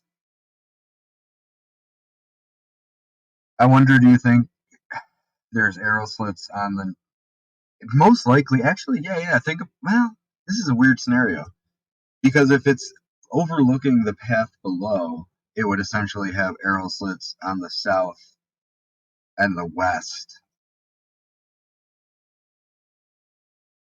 Yeah, that's what I was thinking was kind of the likely scenario. I wonder if it would have arrow slits on the north as well. Like if that was the door or the west was the door. Do you think there'd be arrow slits over the door? Most likely. Well, I think he was saying that the cliff, like kind of the big protecting cliff, kind of swings around to the north. So I think that it probably wouldn't have arrow slits, or if it did, it maybe just one or two, but that mostly it's looking to the south and the west, and using the cliff to the east and the north as kind of a natural protection. That's How do just my y'all do guess. that? How y'all doing the distance things with the arrows? I was trying to do that just now. Oh, if you go down to the fourth thing on the top left in roll 20, and it looks like almost like a ruler in a circle, and then you can like snap the center, and you can either show it or hide it from others.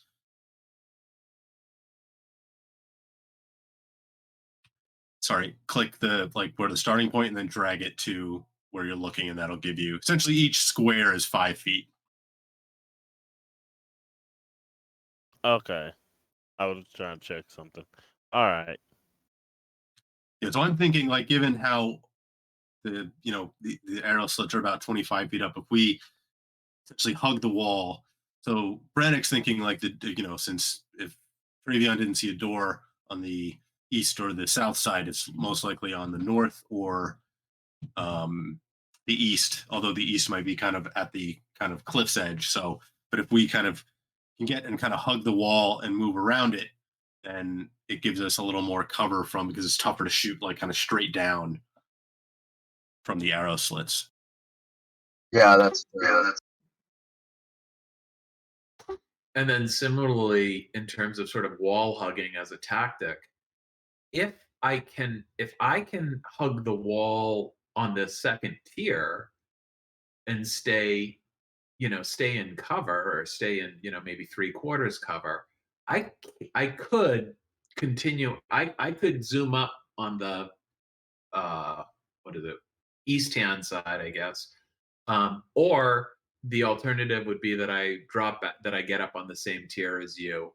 And so what do you guys think? Do you think we should all sort of come from uh wait a second, which side is west and which side is east when you're looking down on the map? I suppose east is to the right?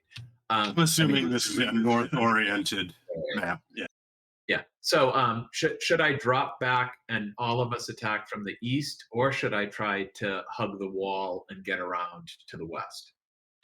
So I think one of the issues there is with the elevation. Like, it's not really going to give you cover from coming up above on this wall, right? Because if it's up 25 feet on that ledge, and this, assuming this is like 5, 10, 20 feet, then it's not really going to give you cover because they're shooting down at you. Yeah. Right, and it might, when you get around there to try to get over from the west, it might not. You might end up just coming to a point where it just drops down again, since we can't really see past the point. We're not really sure what's over there just yet, so that's kind of risky. So yeah, it might be like, better.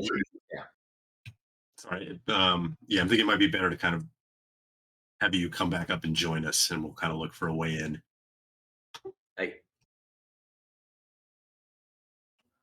So I feel like I've heard a few of the questions that you all had. As far as those lower cliffs are, those are both like 20 feet. So if you were down and up against the wall, you have plenty of cover. Nothing to worry about.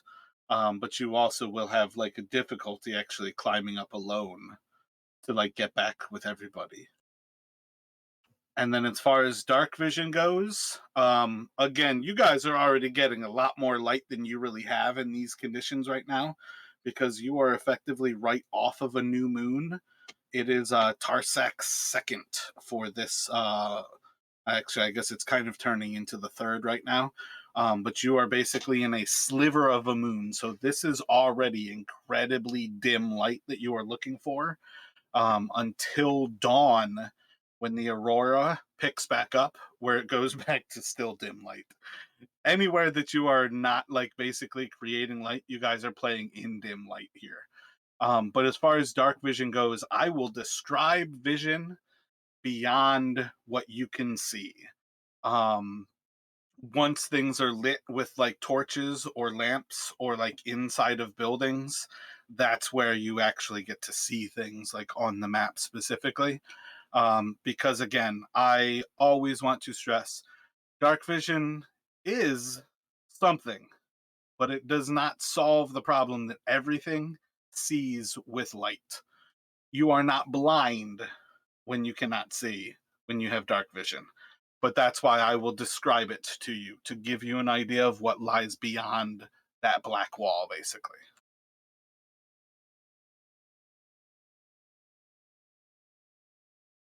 And where's Okay. Jarthra? She was a pretty kick-ass warrior with the Elks. As far as things go, you guys have a party of 4. I'm not playing an NPC for you. She basically just stops off and kind of hides herself once you guys come up on this area.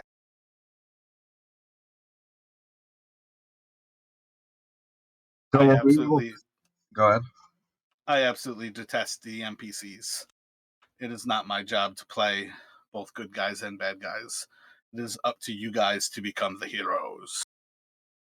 When I was up there before, did I see? Was it just a wall on the south side with arrow slits, and then was the east side just a wall all the way down to the ground, or were there doors that I saw on those ground levels? On the south and the east side, you have yet to see a door. You have only seen signs of arrow slits on the south side. You saw the arrow slit on the southeast side. Everybody would have, on some level, recognized after you kind of bring up the arrow slits that the arrow that flew out at the 3 of them came from that southeastern slit.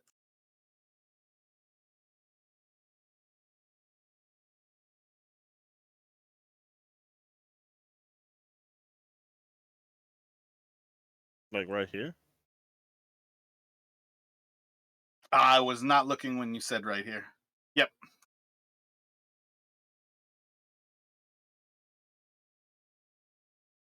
Did you see that, Rashad, where I was pinging? I did. I didn't know if y'all saw if I pinged it or not.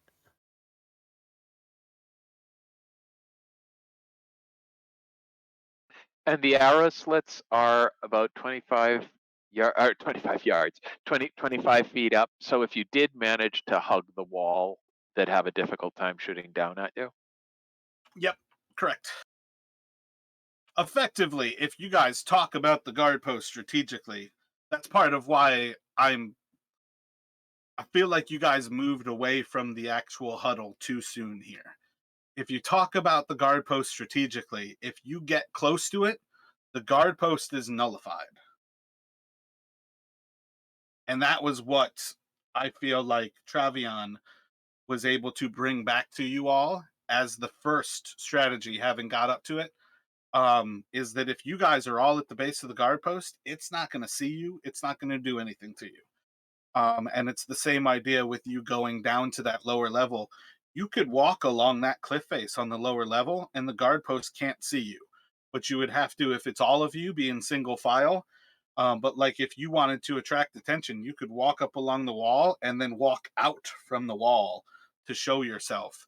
And somebody would have to basically be looking like down at that like 60-degree angle to kind of see you.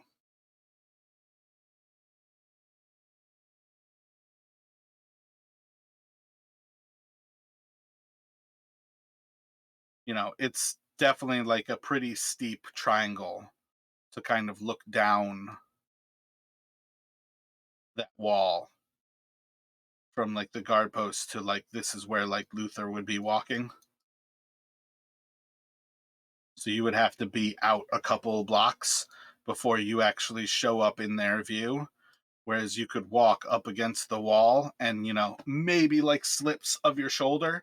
And that's one of those things to like, if you roll a nat 1 and you're trying to stealth along that wall, yeah, your pauldron might show. Somebody might notice that if they're really looking for it. But in general, it's one of those things where it's not necessarily a big slip up.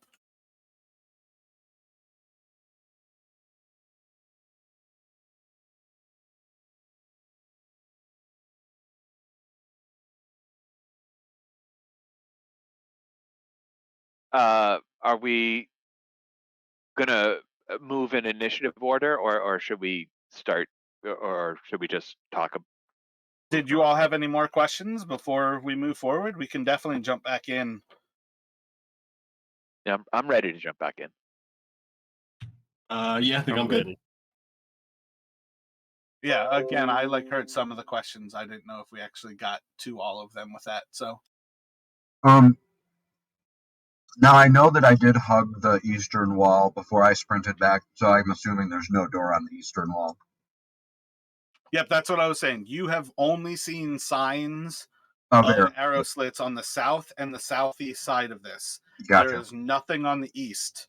And you have not completed an actual circuit of it to have an idea of what might or might not be here. Okay. And so yeah, I think Brannick and our new friend I keep forgetting your name. Let me go back to Valixsys? Valixsys. Thank you. Sorry. Valixsys, yes. Depending on how you want to approach, I would say I'm going to attempt to grapple up the side away from where the arrow came from and potentially gain access while everybody's distracted, like shooting at Luther. Let's see. Uh,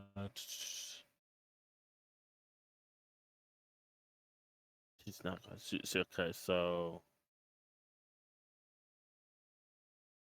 she's not entirely sure what she's trying to do right now after seeing the arrow. I guess she just kind of took covers, ducked her head down, but she's proceeding to move forward.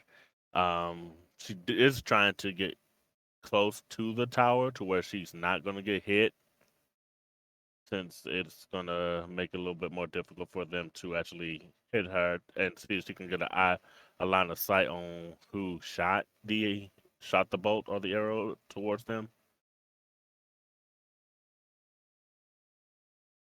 Yeah, so Brannick's goal at this point is get to the wall by the east and then circle around and look for an entrance on the north side. All right, Yeah. hold up. Don't move. Oh, okay, sorry. If you guys are chatting like this right now, you're still outside of things. Oh, okay. Once you guys are playing, like there's a certain level of you guys can chat, but it's not things that are strategic about this location, like this time. And when you guys are talking outside of your turn, that has to be kind of like fireside like chats that you've had while you've been relaxing. And this group at present doesn't really have a whole lot of that background time together where you have like background strategy. So as far as things go, inside of combat, you guys have your movement, your action, a bonus action, and 6 seconds to speak. And that's a lot of how things go. If you speak, that's part of your actual free action. Um, and that's where, like, if you try to manipulate things, you might not also be able to speak that turn because your mind is active doing something else. So in those 6 seconds, especially when somebody's trying to like ask you a question in combat, that's going to be part of what you will do like on your turn, because effectively between Travion going and then Travion going again is the same 6 seconds for all 5 of you, or 4. Okay, so do I need to move my token back to where it was? Yeah, wherever you were, that's essentially where you're going to be kind of starting here. I'm not entirely sure, but yeah, that sounds about right. So if you all are ready here, it's going to go to Travion. Assuming everybody is distracted on the south as that arrow shot goes, I'm going to make my way over to the southern window via hugging the east first, and then going underneath it, or sneaking around the corner.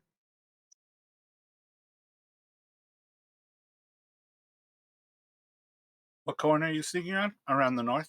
Yep, just seeing what I see around the north, peeking my head around. Y'all still there? Yep, we're here. Can you hear us, Larry? Yep. All right, we're in. So yeah, as you start to round that corner, you're going to look around. If you're going to take some effort to see, otherwise just roll a perception if you are just like glancing, basically. Just a quick peek. So an initial thing, you're going to see that there's nothing along that wall, and the cliff seems to continue on. Other than that, there's just more, and it seems like maybe this is just a 40-foot cube, and perhaps the west is your side. All right, I will continue to. You know what? I'm gonna grapple up. I'm gonna grapple as my action. Can I do that? What are you trying to do? Grab. When you say grapple, what do you mean? Use the grappling hook on this arrow slit. I presume this sideways corner is that an arrow slit or no? Nope, there's no arrow slit there. Oh, never mind then. I'll just continue to stealthily move along the side and then.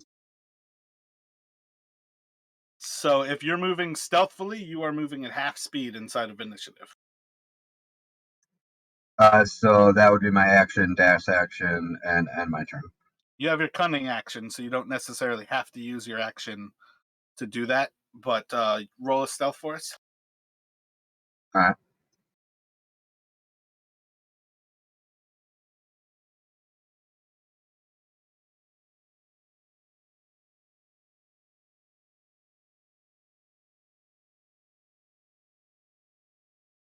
Gotcha. So if that is movement and your bonus action with the cunning action to dash, that's just kind of you moving up there and just kind of holding tight against the wall.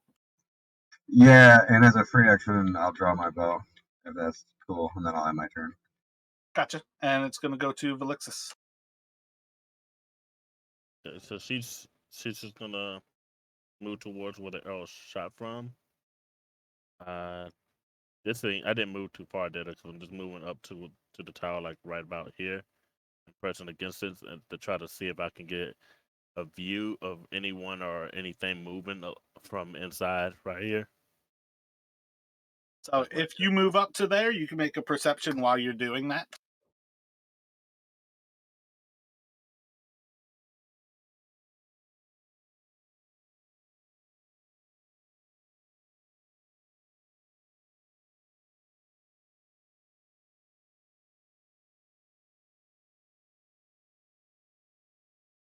Actually, it will also be at disadvantage too. Okay. Okay, yeah, and it's give me a second here.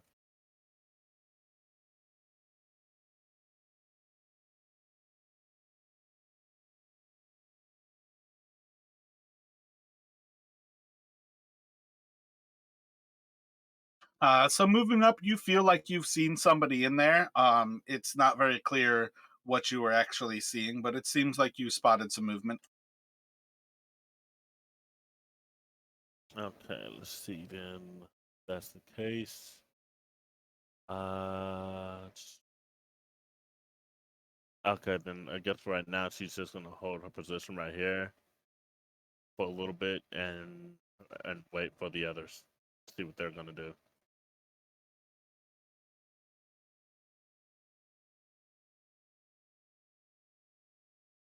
And Brannick, what would you like to do?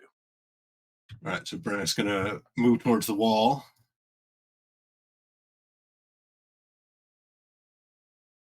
Hug around, come around after Travian, um, and he's going to try and similarly, not since he doesn't know what Travian found, he's going to look for anything that looks like a door or an entrance on this north side.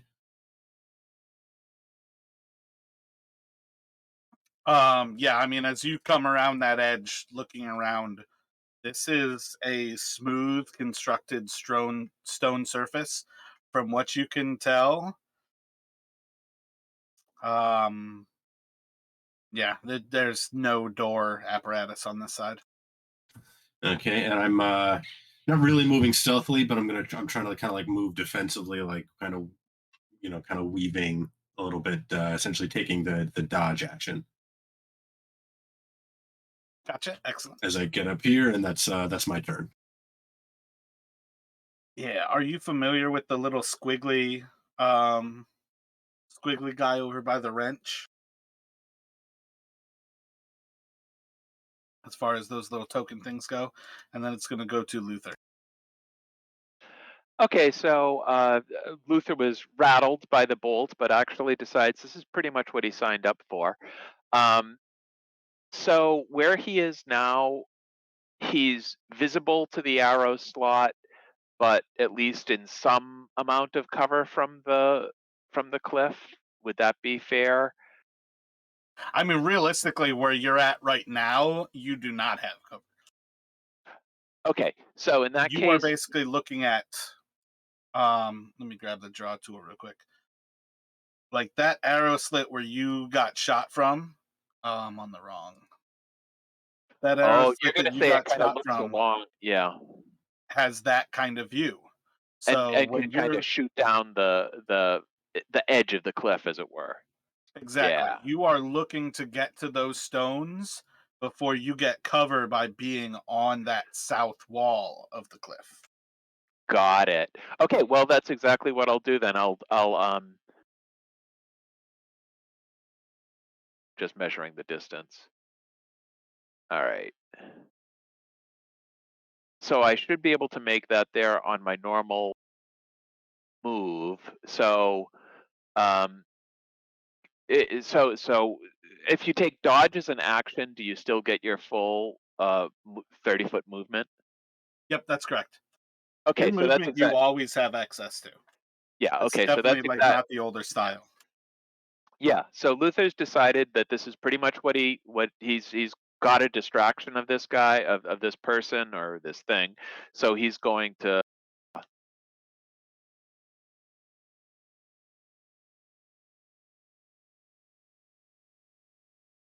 move up into cover while taking the dodge action. Gotcha. And then it's going to go back around to Travion.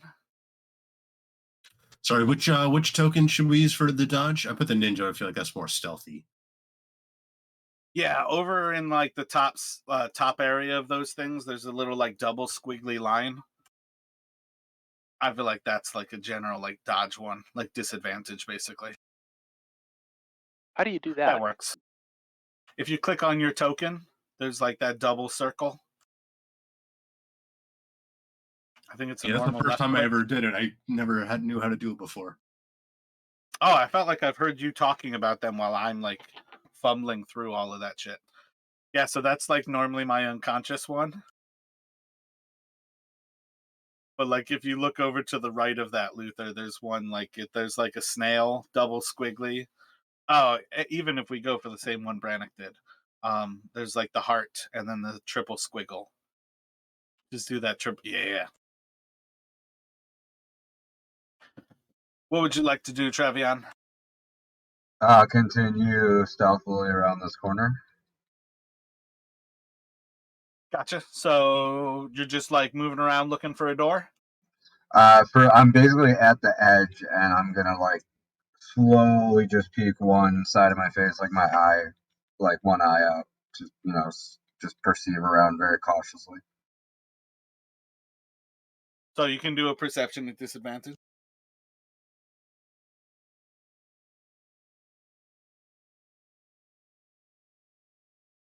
Twisting your head around that corner, you're going to see two more arrow slits along the west side. But unless there's something in that southwestern side, there's no door on this place. Not that you've seen. Okay, so that was 5, 10,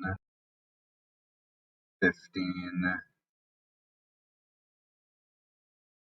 Could I use my grappling hook from here to grapple on and climb in, or no? You can certainly try. I will. Trying to toss the grappling hook into the window slot. Yes, that's what I'd like to try.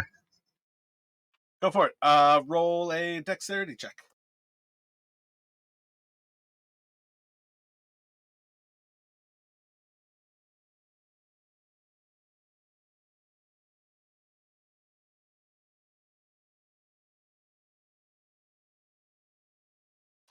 So tossing it up, you kind of plink right outside of the arrow slit. You've got a pretty good like idea, like you were close there, and it's just a little bit more difficult than that.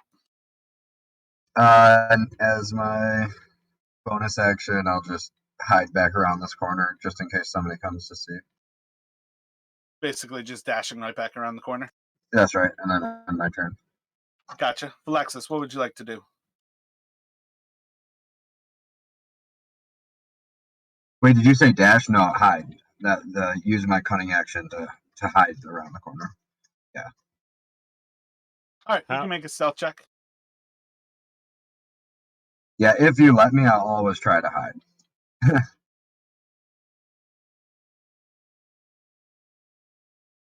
how high is the arrow slit from where I'm at? About 25 feet up.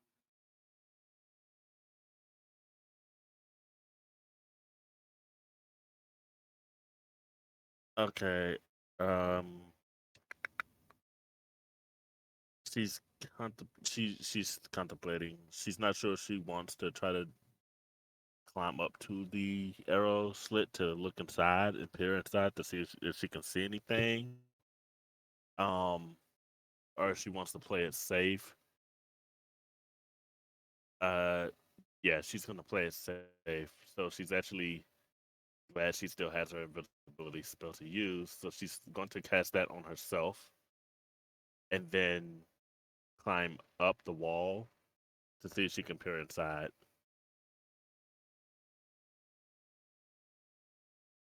You can make a strength check.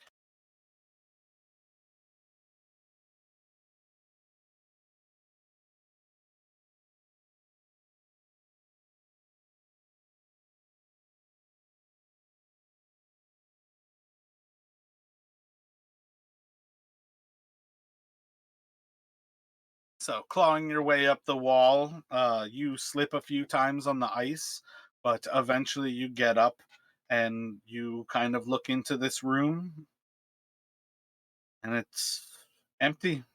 You see just dark gray blobs of stone. It all seems to be the same stone. Doesn't really have anything that makes you think anything this or that. Um, and eventually you spot what might be a little gray square that perhaps isn't made out of the stone.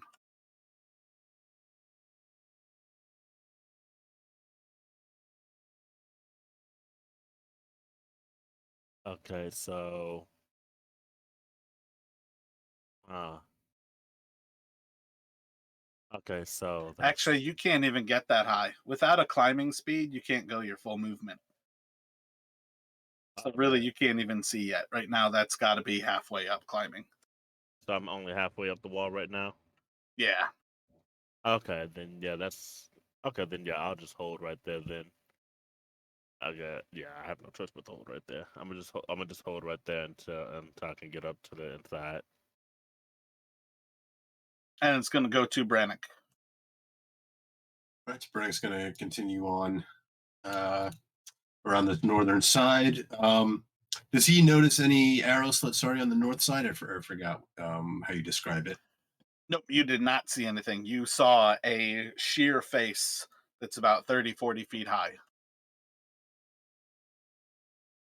Okay, so I'm going to continue around.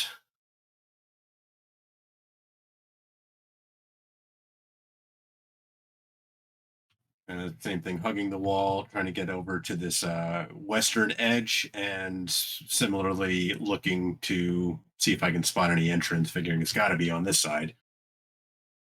Yeah, looking around on this side, you see two more arrow slits.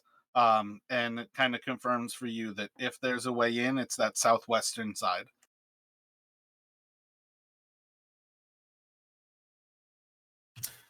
Okay, and I'm going to continue kind of taking the dodge action as I'm hugging this wall, and I'll end my turn there. And back to you, Luther. What would you like to do? I'm going to whoop.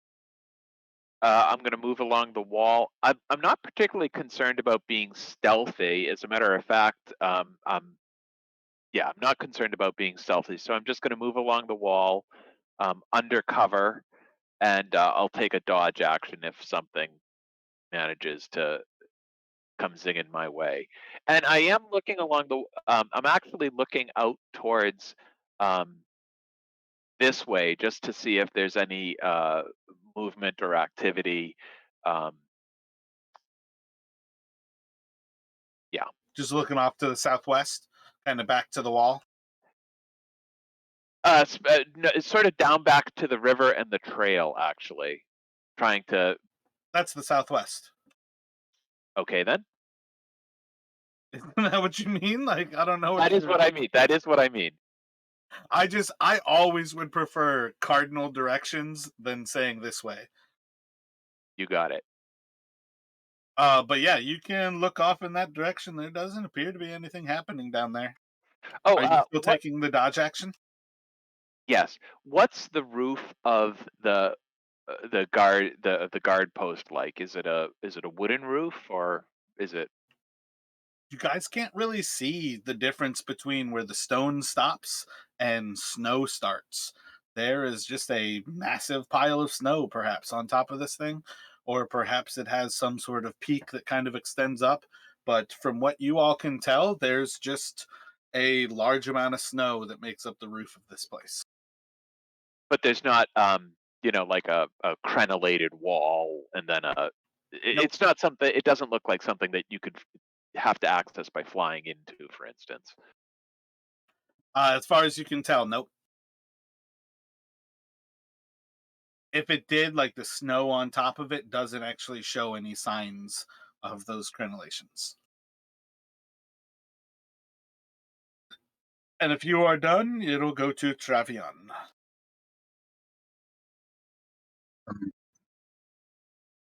You guys should be catching up to the fact that at this point, you saw an arrow fly.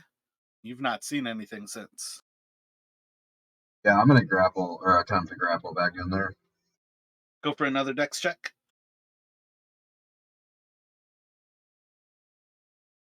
It's the same thing. Like the grappling hook is like about the size of the actual arrow slits you were aiming for, and you're just barely kind of missing it. Your height, a lot of things about it are right. You're just slightly missing.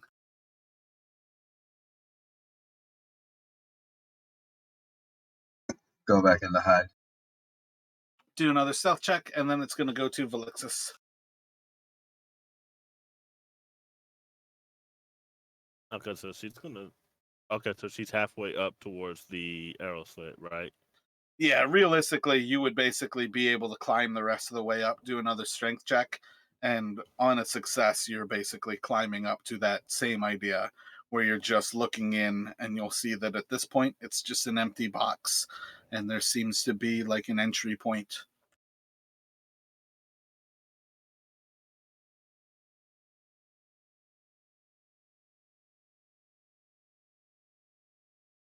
Yeah, that's good enough. So you're basically just overlooking, and inside, pretty much just seeing, again, just kind of an empty cube, about 40 by 40. And it seems like there's some sort of difference in the stonework in that northern side, that perhaps that is something like a trapdoor to enter or exit this place. Can I go ahead? Can she go ahead and pull herself all the way in? Cause she's right there. No, not at present. Okay. Effectively, technically speaking, you can't even climb. Your climbing speed is 12 and a half, so it's technically 10. But that's why I'm going with you are up to the height and you can see inside. Okay. Let's see.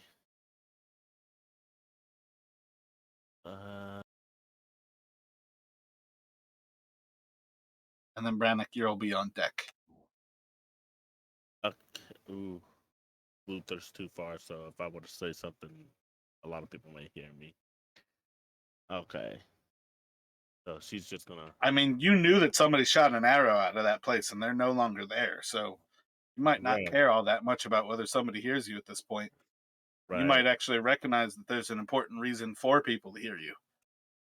Right. Actually, can I? In fact, make an intelligence check.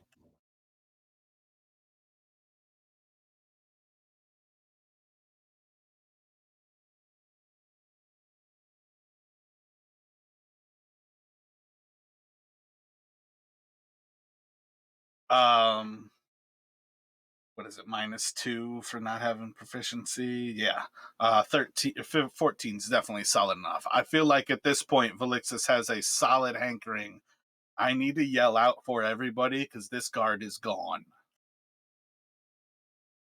Whoever shot at us is gone, and that means they're doing something. Okay, so she does yell out towards Luther, like, "Hey, there's no one in here anymore. It's like whoever was in here is gone." So make a performance, and then let me have everybody make perception checks at disadvantage. So have me make a performance. Yep. Wah wah. I mean, it's only got to add up to 20. So if he rolls a 16, that's effectively what it costs for me for you to have to still hear that. Oh no, I'm just laughing. My performance. I rolled a 20 and a 1. Yeah, yeah. Yeah, so let's see. Can we get a perception from you, Trevian? One more? Should be at disadvantage. Bam. So Travion will pick it up, and he'll be able to act on that next turn. At very least, that gives you having accomplished something. I don't think you have anything else to do, so we're going to go to Brannick. Okay. How narrow does this kind of cliff get as I move further south? I mean, realistically, it's a 5-foot cliff face at kind of the narrowest area that you can see right now. At that part in front of it, that's still like a foot or two. I think if you're going to try to cross to that southwestern side, I'll have you do a dexterity check. And as long as you don't roll a 1, you're fine. I feel like every time you tell me as long as you don't roll a 1, I roll a 1. I mean, that's why I love having checks like that, is to see when the random shit happens, like when you step out on it and then all of a sudden the ice gives way and this ledge that you felt like was there all of a sudden crumbles away and there was never a ledge. It's not necessarily your fault. It's just that's an interesting world for dice to take effect. Oh yeah. No, yeah. I was kind of I was only just joking. Yeah, so I don't think I would have heard Valixsys, so I'm going to try to get Yeah, down you here. heard it might have been almost haunting whispers on the wind kind of thing. Yeah, so I'm going to continue try to get a view of this essentially this last corner that I haven't seen yet.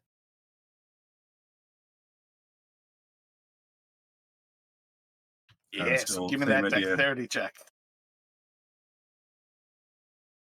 Yeah, you're golden. So you kind of round that corner, and at this point, you basically recognize this tower has 6 arrow slits, and essentially it watches over this valley, and there is no entrance as far as you can now see. Okay, so at this point, having kind of essentially done a full circle, I'm going to shout out I don't see a way in. I Maybe revealed there's way too much there. could be a trapdoor in the. I don't know, maybe it's connected to something else. And with the last part of my movement, I'm going to start circling back around, back towards Travion along this ledge. I'll give you another dex check. I mean, once it actually fits you, you're good there.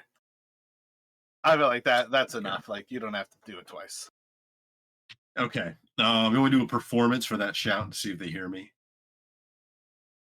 Yeah, you can do another performance there. For what it's worth, we'll just keep those same perceptions on everybody. So actually shit, let me just do it all over again. The other 3 of you, let me get perceptions at disadvantage. And I promise I was thinking trapdoor before you revealed the actual trapdoor. Oh yeah, you're good. I feel like that's one of the things. Effectively, this place is a pillbox. That's what you guys have walked up on, like a World War II German pillbox. That's what this place is, just with arrow slits. So yeah, Brannick, I think everybody is going to pick up on you basically yelling out, "There's no way in."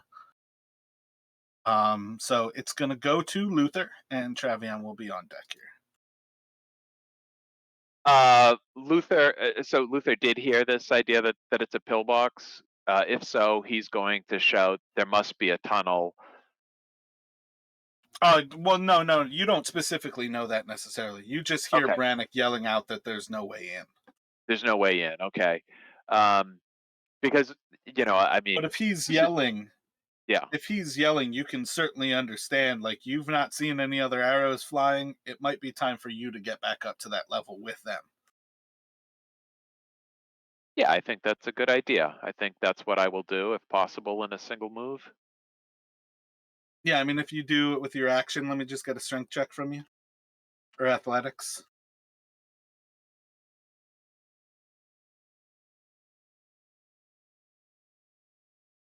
Eh.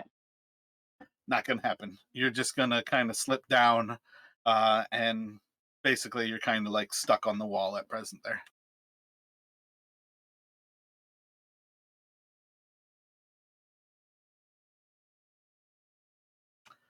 I imagine that's all I can do. I mean, that's your movement and action basically, to kind of falter along the wall. So you could still like yell out if you wanted to, potentially bonus action if you had something useful there. Otherwise, it'll be going to Trevion here.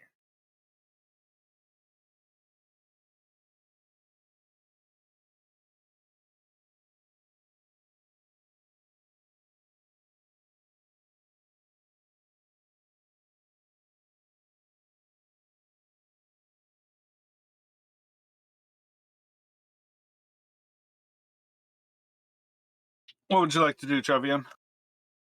Oh, it's not enough? Okay. Yeah, assuming I heard Brannick say there's no way in. You heard both of them. I think you were the one person who heard Valixsys, and you would have heard Brannick then like go contra that and say there's no way in. And I see the trap door now because I heard what Valixsys said, basically. Nope, I just already revealed it, so I revealed everything anyways. Oh, okay, gotcha. You guys do not know about that yet. Oh man, this is tricky. No way in. There's got to be a way in. I'm gonna attempt to.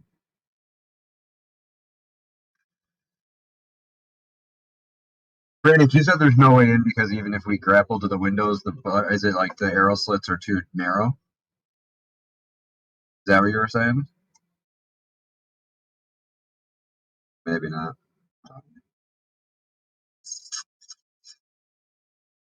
All right, fuck it. I'm just gonna attempt to grapple to the very top of this bitch.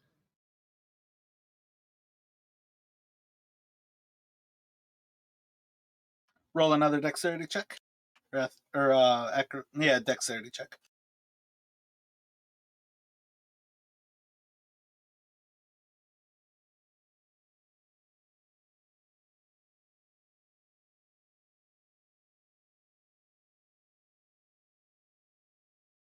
So you throw the grappling hook up, pull on it. It seems to be holding. I'll attempt to climb it. Gotcha. So you should be able to make it about like halfway up. And if I'm not allowed to like dash action the rest of the way up or anything, then I will end my turn. You can bonus.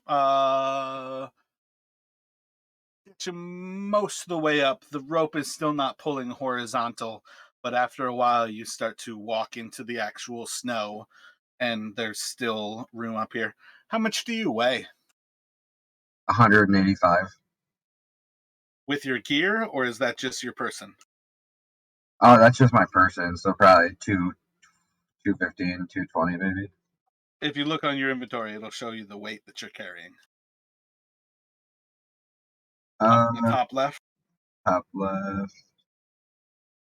Oh, 93 pounds. So I'm like 185. I'm closer to 280, like 270, probably 275.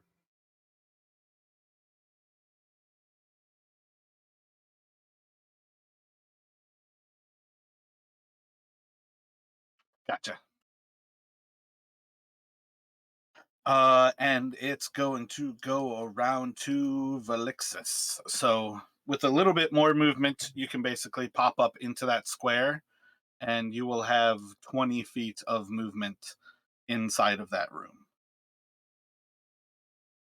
Okay, yeah, she's gonna pull herself inside.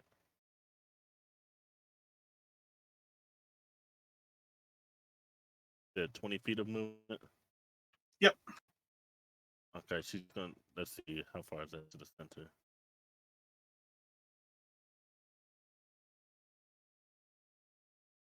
It's pretty much your 20 feet to get to that little spot where you see a different colored area in the stone.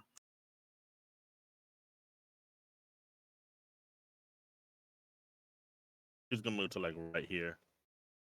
So.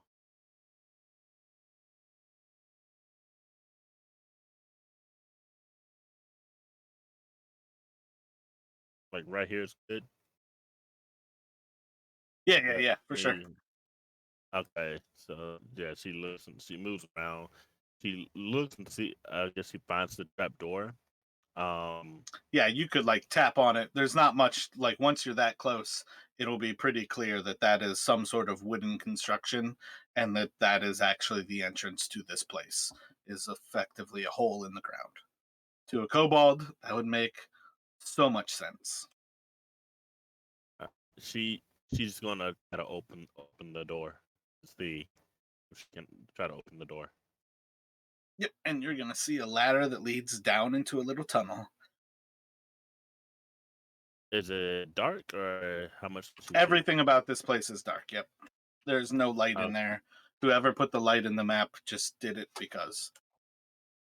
Okay, let's see. She's gonna cast a firebolt down all the way down to the bottom, see how far it goes, and see how much she can see.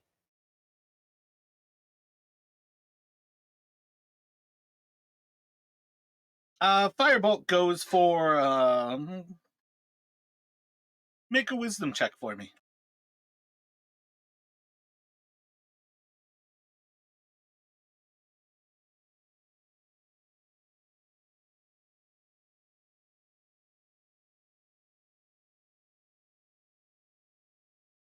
And Brannick, you're going to be up next. Firebolt goes down about 15 feet before it hits stone at the bottom.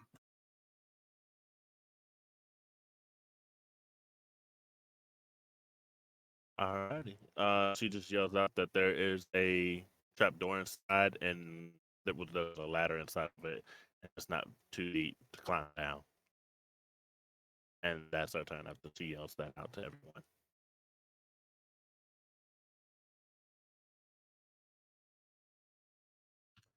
And are we able to hear her? At this point, yeah, let's just go for you guys can hear.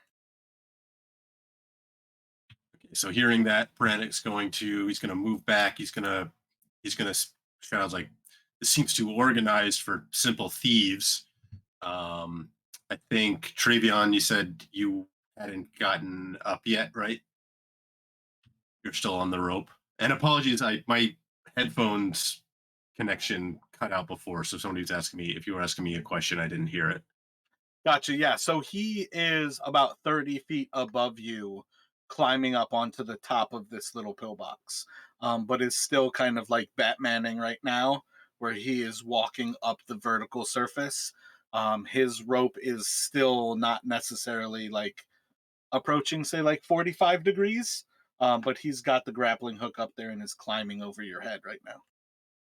Okay, so while he's doing that, I'm going to keep moving. And I'm going to try and essentially look to the northwest here and see if I can see anything through like the snow. Like, don't know where that trapdoor leads, but if he's gone for help or something, trying to see if there's anything coming. Let me get a perception from you, disadvantaged.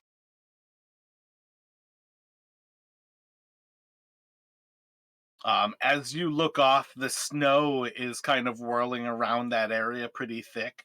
You're pretty sure that there's.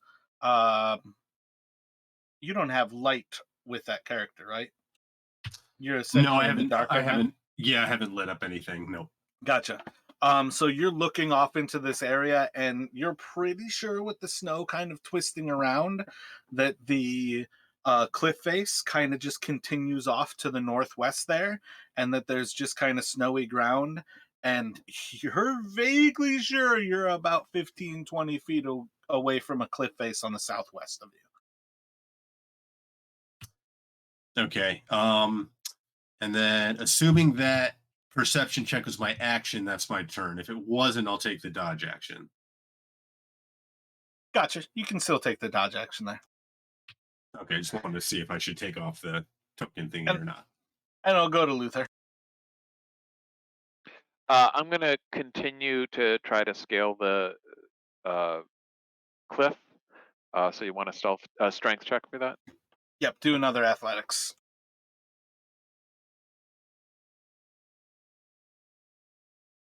Yeah, so you're going to make it up this time with little effort. You might have a little bit of movement left once you get up there, but effectively that's going to be your movement. If you'd like to, as an action, do something else, that's somewhat viable.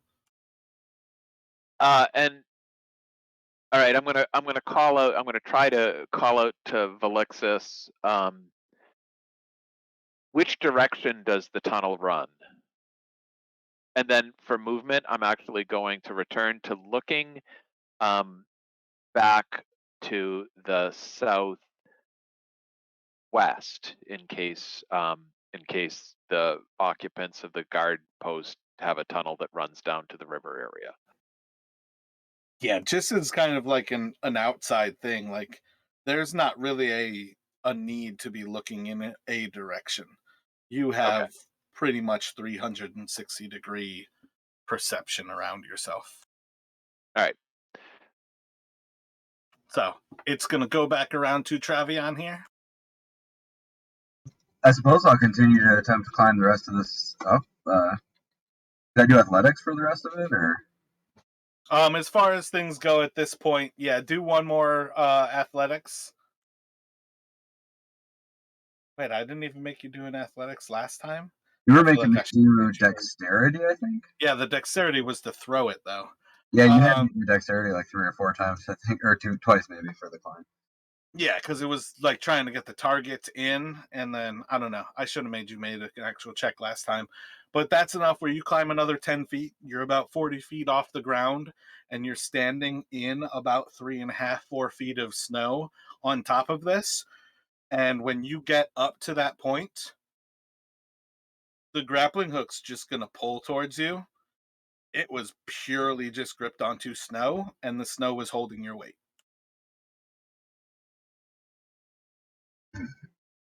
Yeah, I'll do everything in my attempt to then just kind of like use the sleeves of my winter coat to grip it so it's not a firm grip and I can slide down without burning my hands and just slide down as fast as possible and maybe even like Just going back for the ground. If I feel it give way because it's on snow only, like it starts to shove back and pull back towards me, then yeah, I'm gonna give up my attempt going up, and I'm gonna instead of my firm grip, I'm just gonna like grab the sleeves of like the cuffs of my jacket and just wrap those around. So even when holding relatively tightly, it'll still slide a little. And then I'll begin. Hold up a second. Give down. Me shorter sentences sometimes so I can actually like riff with you so we can talk back and forth. If you think that you're falling, you are not. I am saying that when you get up to the top, by the time you're up on that topmost part, if you put force on it from above the grappling hook is lifting out of the snow. Oh, so I did make it up then. Oh, okay. Yeah, you're on top. I thought you said that it was shifting. I thought I saw that it was only by snow, and I was getting like starting to fall. No, you basically created an earth anchor, and the snow was compacting on itself and holding your weight because you were pulling laterally and then vertically. But when you're above it and you're pulling up, there's a lot less snow and it just lifts right out. So once you get up top, the grappling hook is like out of the snow, but you're still on top of the pillbox right now. All right. Well, I'll just collect the grappling hook and make my way over.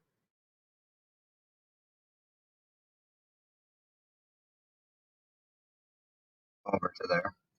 Where are you going to? Just right next to my companion. No, you're on top. Oh, There's right. no entrance up here. You're in 4.5 feet of snow. I'll walk over to here and I begin just rooting the anchor in the side so I can Gotcha. Make a it quick intelligence for me.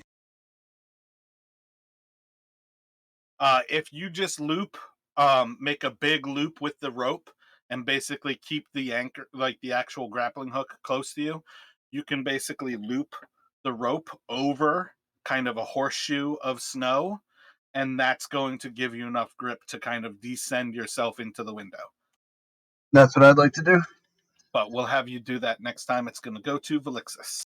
You are looking down a 15-foot little ladder into this tunnel, and you are all alone. Can I tell which direction the tunnel's going? I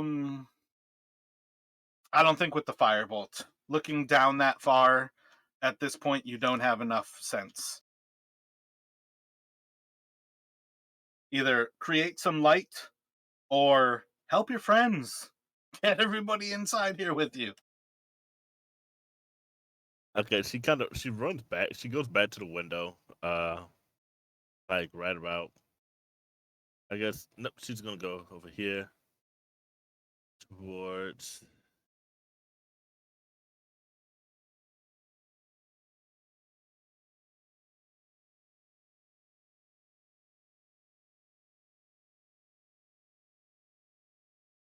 Oh shit, you're also not invisible anymore.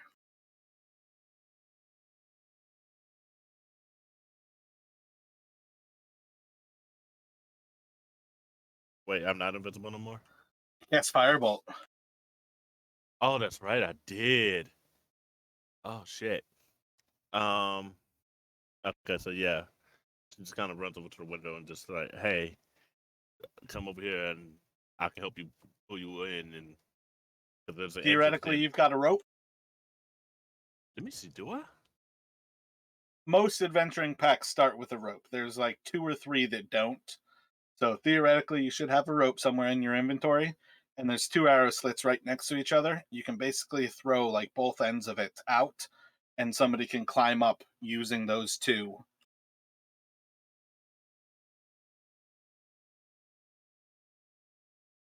Lucky me, I got the one of the 2 adventure packs that didn't have rope. You really don't? I don't got rope. Of course, sweet wizards. It's It's okay though. You got the bag of sand. You're like, I can give you some more grit.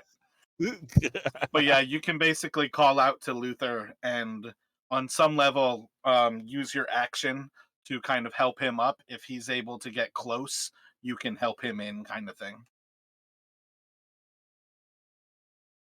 Yeah, that's what I'm gonna do. I'm gonna turn right there, help him get in. Did the party buy extra ropes at the outfitters? It's gonna go to you, Braddock. All right, so Braddock kind of seeing Travion trying to move inside is going to move back down. Yeah, he's like right about to descend into that window, basically. Yeah, and he's going to he's kind of, as he's moving, he's kind of unfurling. He's got some rope. So he's gonna call out to Travion, like, can you help me up? And then kind of wait for him to get inside and situated. So essentially, he's still taking the dodge action as he reaches the ground there. I don't think he's in a position to be able to catch the rope if I toss it to him just yet. So, Luther, you have Valixsys overhead. They are trying to help you up into the window. If you'd like to try to climb this, you can make a athletics check to climb the edge, and it's just a little bit lower DC if you are able to get to their hand and have Valixsys help you in. Okay, I also have rope. if that would help, or should I just make an athletics check? On some level, effectively, what you could do there is you could throw the rope up to Valixsys, and it would Right. more or less remove a lot of the difficulty of checks, but you would be waiting for next turn, effectively. Also, remember, I'm 3.5 Yeah, feet I'm tall. actually not bad. I don't have a problem waiting for next turn. Gotcha. So I'll do that. Yeah, that the idea of a kobold helping somebody up is definitely hilarious, but you're still an adventurer. And there's no bad stats in this group. So. Oh, by the way, guy. is the I mean, so the arrow slit is big enough even for a Luther who's, you know, a hefty guy plus carrying 167 pounds. See, I Aren't you a thought about that because I know I'm like a 3.5 foot kobold, so I figured like maybe I could get in, but I was wondering about everybody else and if everybody else would be able to fit through the slits. not trying to punish you guys here. I'm trying to have a solution as something that you've done. I would say you might find it difficult to squeeze inside. You're not actually fat though. You're like a farmer's Right, yeah, build, so yeah. yeah, I think a lot of it is going to come to what your hips. Your hips is really, or your skull actually, I feel like is the largest thing on a body realistically. You might find, and you're in scale mail. I don't see a reason Chain, in but particular that yeah, in chain. I don't see a particular reason why you might have a difficult time squeezing in, but I don't see any reason why that would prevent you from getting in. But like if you guys were under attack here, yeah, Luther would look very silly trying to squeeze through there if there was a battle inside while he was trying to do it. Yeah, and gotcha. I've like been to some medieval castles, and those arrow slits are actually bigger than at least I thought before I'd actually seen one. Like it would still be a tight squeeze, but I would say kind of a rib cage size, like not shoulder width, but like I think a rib cage size is probably pretty typical where it's like 18 inches. I feel like that's easily for most people, especially in ancient starving times, to squeeze in sideways. I've and you like definitely have had your fat pack through monks. first, and yeah. Yeah, and that's one of the other things too. Like part of having like Jarthur stop behind, you all don't necessarily have your packs.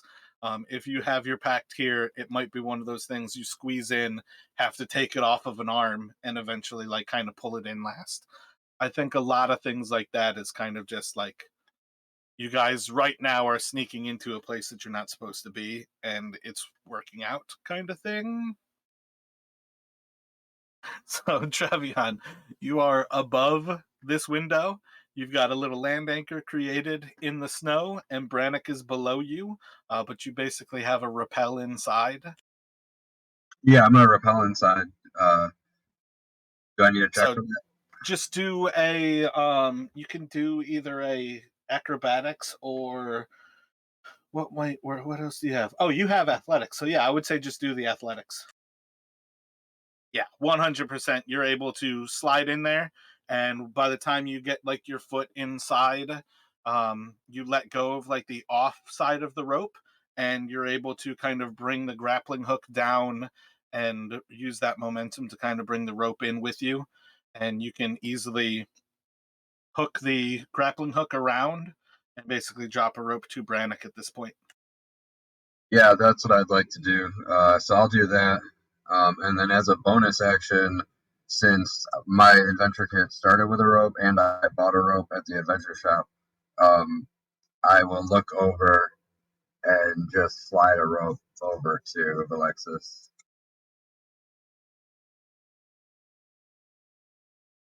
And end my turn. So, Valixsys, you can add a hempen rope to your inventory. So from no rope, you now have 2 ropes in your hands. But you can throw the rope down to Luther, and basically at the end of this little bit here, we should have all of you all inside. I feel like if Brannock and Luther make athletics with advantage, that'll kind of round up this turn. Okay, yeah, I'm just gonna help pull Luther in real quick. How much of a climber, my wizard? Luther jumps in, starts backflipping up the wall. Rolls in. Yeah, I mean, for what it's worth, it's just a time thing at this point. So you can definitely still get Brannick inside, and you all are inside of this little room. Effectively, the two humans still cannot see here.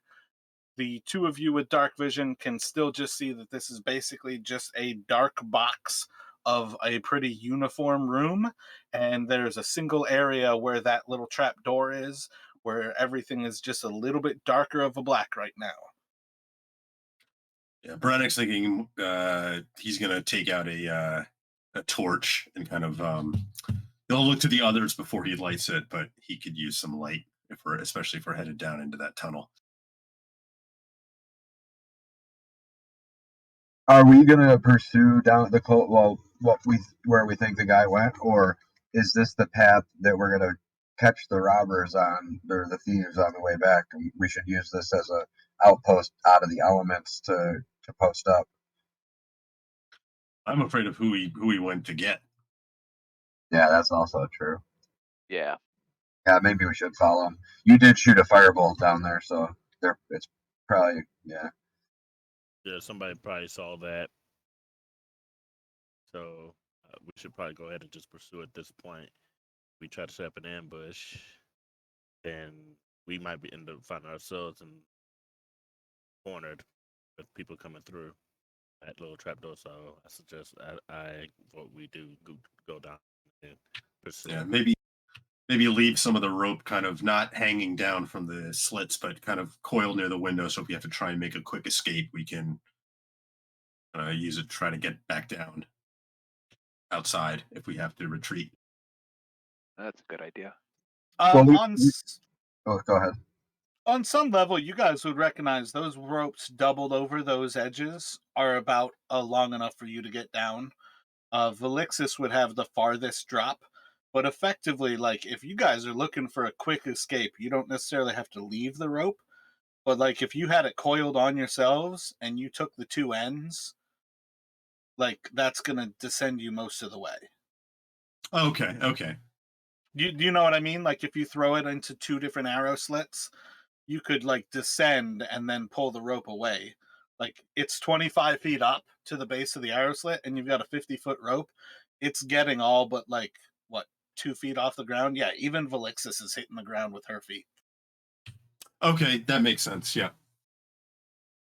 Yeah, I don't think it works differently either way, but just as far as like, sometimes descriptions I feel like get lost in doing the theater of the mind kind of.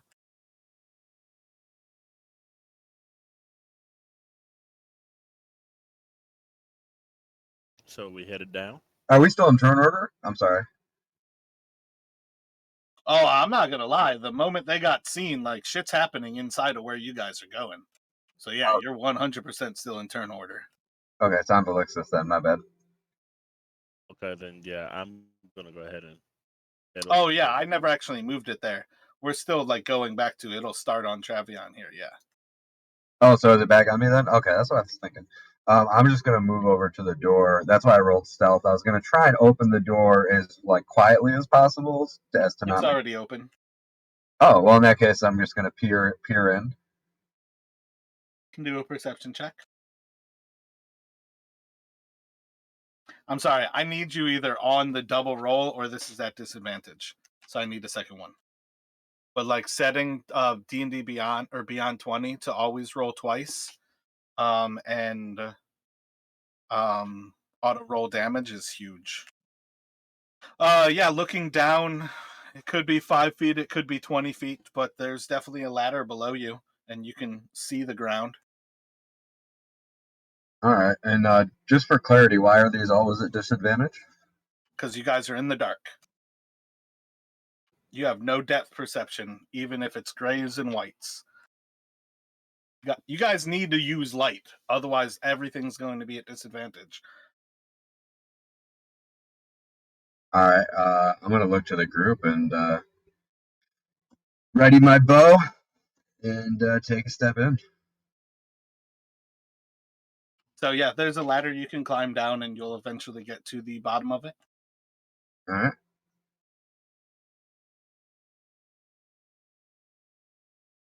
15 feet down, so I feel like that's probably your full 30 to get to the base of it. All right, and then if I can hide, I'll do that. If not, on my turn. And I'll go to Valixsys. Yeah, she's gonna head over towards the door and start to go down it as well. Yeah, so you can just get a couple of feet down the actual ladder. And I'll go to Brannick. All right, so Brannick's going to light up a torch because he can barely see anything, and move towards and try to start climbing down the ladder after them. Yeah, effectively, Valixsys is like right at the top of the ladder as far as you climbing down. So for now, Okay, you're so basically waiting up top. okay, But I'm going to follow him as, down as it becomes open. Yeah. as you walk over with the torch, you will basically be able to see that Travion is effectively at the bottom of the ladder, about 20 or so feet down, and that the tunnel starts to lead to the north from where you are. And it will go to Luther. Okay, so now there's light in the room. Yep. You can Um, see this is like a 40 by 40 room. All stone. It's all very uniform, as if it's cut out of the same piece of stone. um, I'm going to examine the trap door itself to see if it has a latching mechanism. Make an investigation.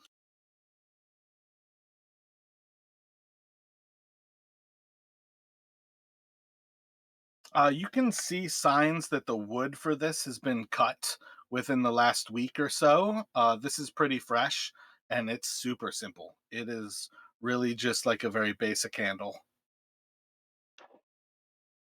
So looking around the room and looking at this this trap door, it would be difficult for someone to seal us in the cave if they came into the room above us. If we were all in the tunnel, it would be difficult for them to seal us in.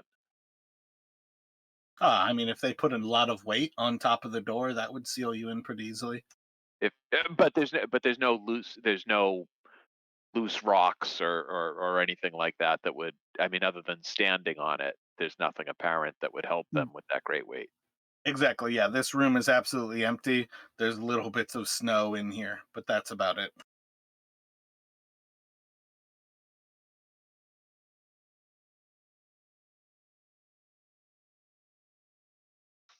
Okay. Other than that, it sounds like it's pretty crowded on the ladder. So he's going to stand guard.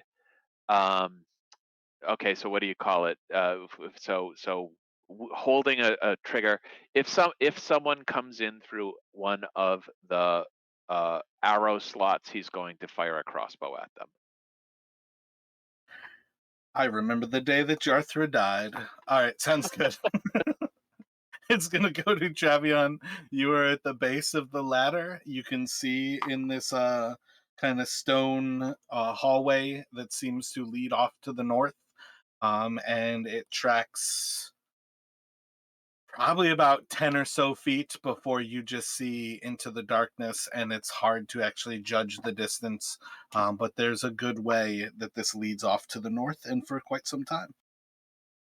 So what Travion would like to do is very carefully and as stealthily as possible make his way down in a crouched position down the hallway, specifically looking for any tripwires that may be in front of me, making no sound, no light, thinking that if there is an enemy ahead, and if they have dark vision, they're seeing the same thing I'm seeing, and if they have light, then they're going to illuminate themselves first, and I'll see them first. Make an investigation, and you can move 15 feet to the north.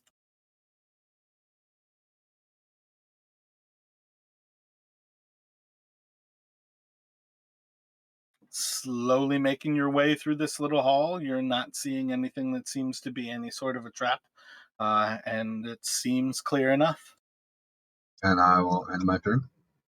Valixsys, what would you like to do?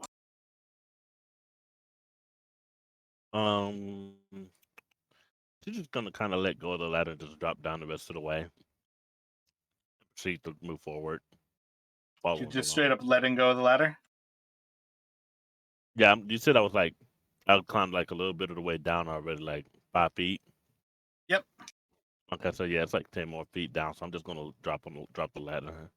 You're going to take 3 bludgeoning damage as you fall to the ground, but you have 25 feet of movement and you're at the base. Okay, then yeah, I'm gonna go ahead and just move forward to follow along, and that'll be my turn.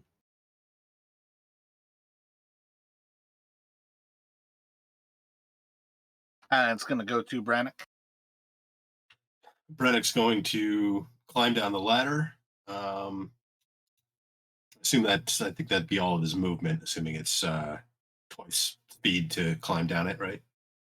No, it's not actually. Like, climbing is like when you're actually like hand to like rough rock surface kind of thing. Ladders and ropes kind of mitigate a lot of that. Okay. I also figured it might be a little tougher with him because he's holding the torch, but yeah, so he's going to climb down. He's going to essentially follow after Valixsys and Ravion and You see got if magic he can... shit, bro. You don't have to hold the torch. You've got a mage hand.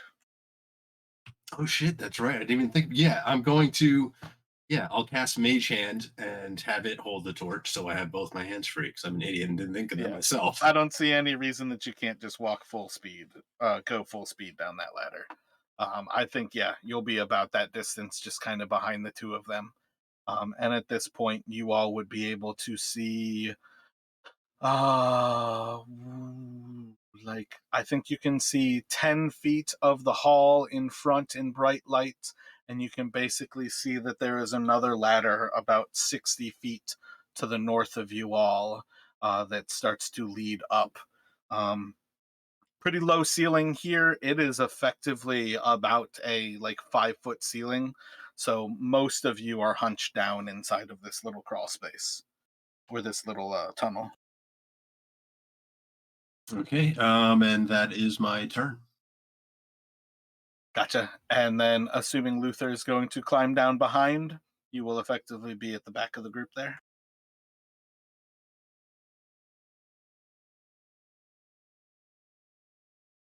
And is this...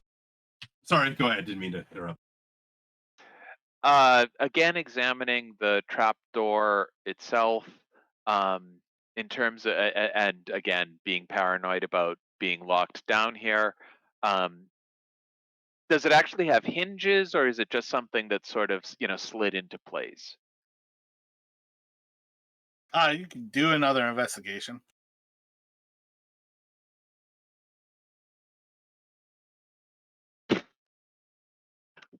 How does a door work? Yeah, I feel like on some level you can appreciate that there are hinges.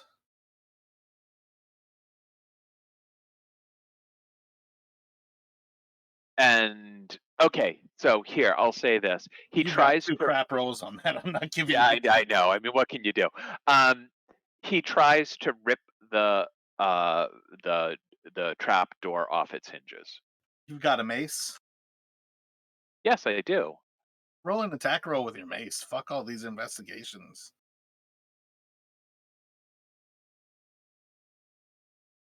That's all I was thinking when you rolled a 5 for that. I was just like, nope. Actual attack roll.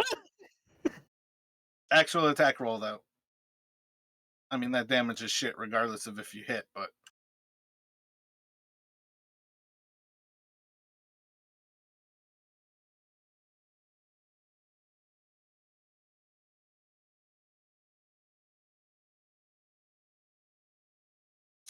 Yeah, so I mean, you can bash into this thing, and at very least, you feel confident that if they put enough weight on it to keep you sealed in here, it's probably just going to fall through to the bottom and destroy the door. But I don't know how much effort you want to go into to trying to destroy that thing. No, that's sufficient.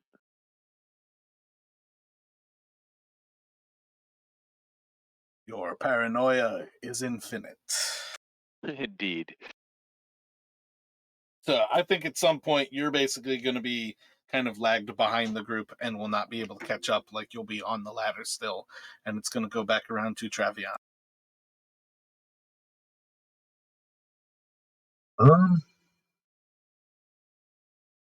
Yeah, I guess I'll just continue the same as I did last time. Continue heading north and waiting to see if I see light first, and making sure I do my best to not step on any traps. So you're just moving at half speed. If you are like keeping yourself hidden, you can investigate and try to move. What are you trying to do here? Oh no, I'm not at this point. I am trying to move quietly, but I'm not like crouched over. I'm just walking and just being cautious, but still moving, just walking.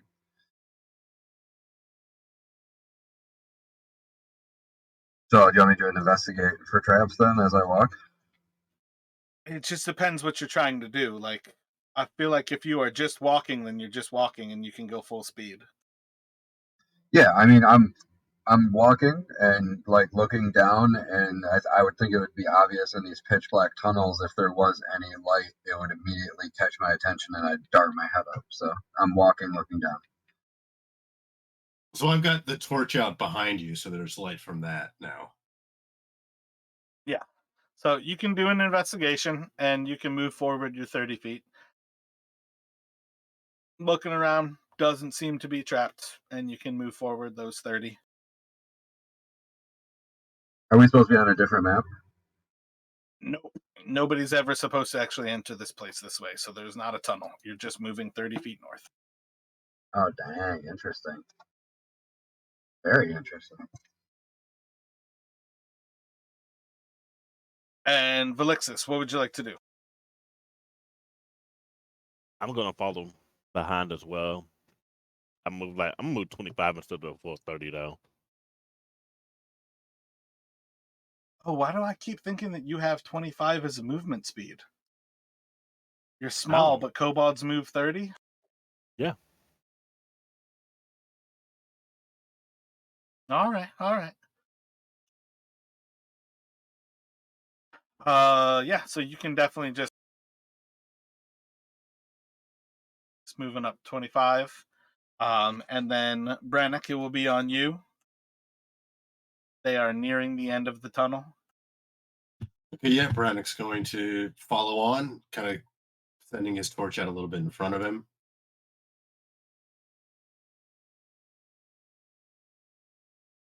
Sorry, I can't. I don't know if my token's on somebody else there, but Nope, I got you situated right now. And okay. Yeah, so I'm then essentially just Luther, falling behind. Yeah. you'll basically be like, if you move down there without like dashing, but you'll kind of move down and see that they're almost already at the other end of the tunnel, and you can see about 60 or so feet away from you, they are approaching another ladder that seems to climb out of this little area. Okay, and sorry, what I wanted to ask before is how, like, given how narrow this tunnel is, like, is it possible for one person to squeeze past another, or it's essentially single file, and you're stuck with um, a formation while you're Effectively, down the here? only reason that I have you next to Valixsys is that Valixsys is a small creature. You can't really stop in the same square, but there is a certain level of you can switch with Valixsys much easier than everybody else. But from what is like going on here, it also just so happens this map is just off. But yeah, it's basically a 5 foot wide space.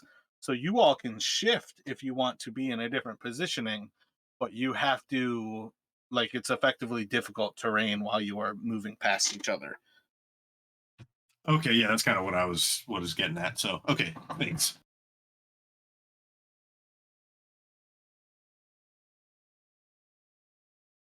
So coming up to the end of this tunnel, as you all are approaching another ladder, what kind of thoughts do you all have going on here? Let's wait for Luther, and then maybe scuff the light listen, like maybe climb up a little, listen, then take a peek?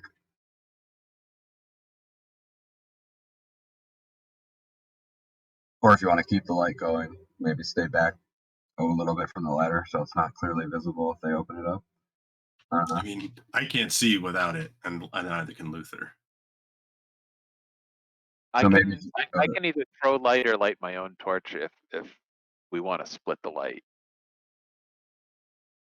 I'm just thinking I don't mind you guys keeping it on. Maybe just so if we do maybe accidentally make a noise and they open it to see if they see something, they won't see like a pulsing light. They'll just see darkness like they're used to see. Yeah, I can be ready to essentially snuff it out. You guys want to do that then, or you said you can go invisible like this? Can you do that again? Do you want to check it out? All invisible, or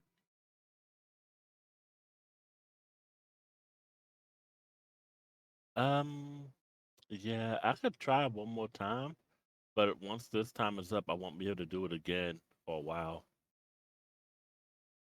if you want to save it, I don't mind trying to sneak up there. But it's up to you. I don't mind either way. Okay, yeah. But let's save it because we may need it again later on for something more. Not saying that this ain't terrible. This ain't the best situation. We may need it for a worse situation. So just in case, let's try to save it for now. I can also see if my mage hand can. I mean, it might not have enough strength to lift the trapdoor, but I can try.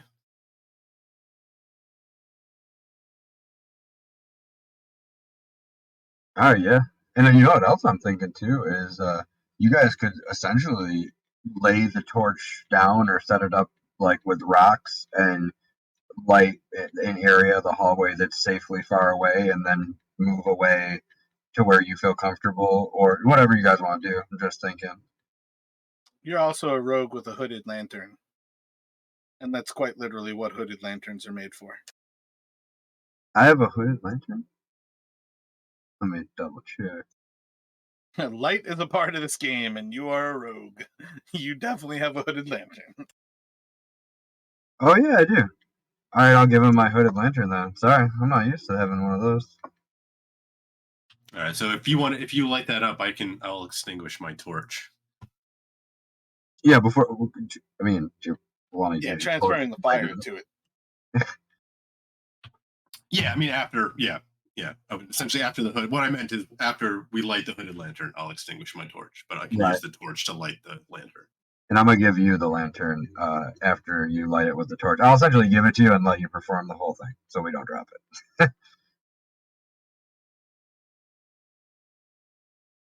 And then I can see if I'll essentially, like, if you want, I can send my mage hand up and try to see if it can lift the trapdoor again. It can only do, I think, 10 pounds, so it may not be enough, but I can try. I say So we. Oh God. You sending the mage hand up with the lantern right now? So I'm gonna hold the lantern myself and just send the hand up.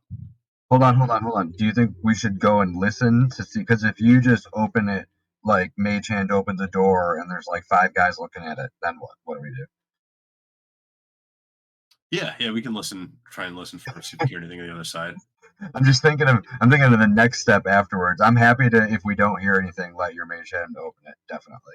Yeah, I didn't mean to say I'm doing it now. I was saying I can do it if Okay, that's so what I you will. decide. Yeah, I will stealthily go as far as I need to try and get an earshot on the other side, at the top of the ladder. So this ladder is a 30-foot ladder. It is twice as high as you climb up, but you can do a perception check once you get up there.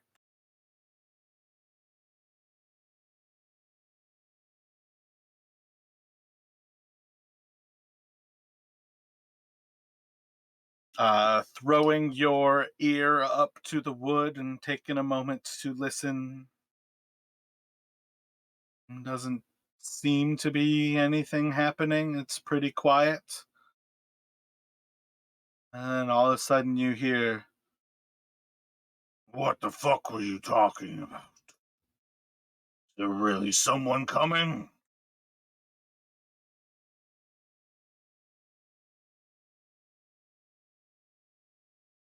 All right, I will as quietly as possible make my way down to relay the information that indeed there are people on the other side. And end my turn after that. Oh shit, yeah. You wouldn't even understand what they said. You do hear somebody speaking, but you do not understand what they're saying. Okay. But I think that still solves what you're looking for there. Yeah. You guys are now walking up into an ambush.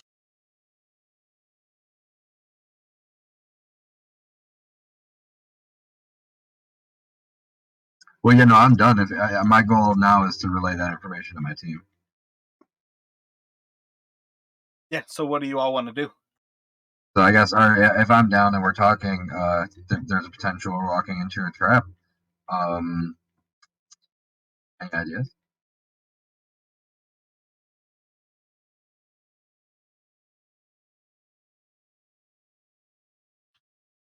Luther, kind of, I assume that we're all talking in low voices and we've retreated down into the tunnel rather than having this discussion immediately under the other trapdoor. Luther suggests, well, we could go back to the original gameplay and I could go out and try to attract attention from the outside.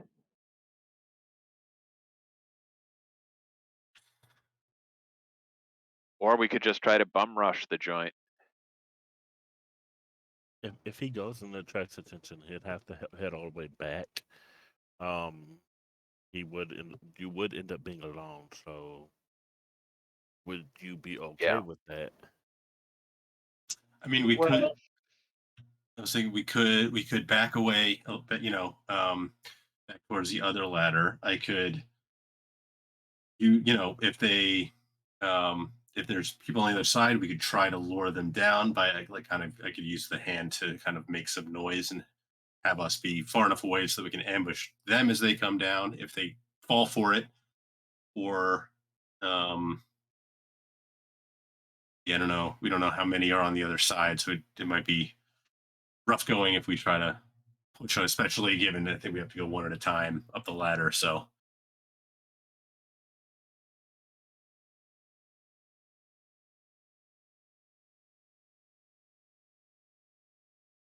What if we head back to the pillbox and let them be the ones who come up the ladder?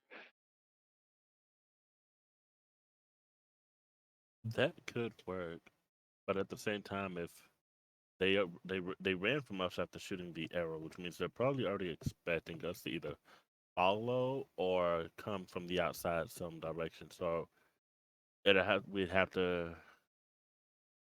It'd be difficult depending on what we do, whether we try to go in from this end or go back around. I think we shouldn't split the party, but I also kind of maybe have an idea, because they're in a room above us, and right now everything is lit by candlelight. You have not seen any of this place lit. Oh, it's all pitch black from what I could tell from the top. Yeah, you didn't go anywhere up top there. But when you guys were inside of their watchtower, it was dark. When you saw them shooting at you all, it was dark. They're not using light just the same as you guys are not using light.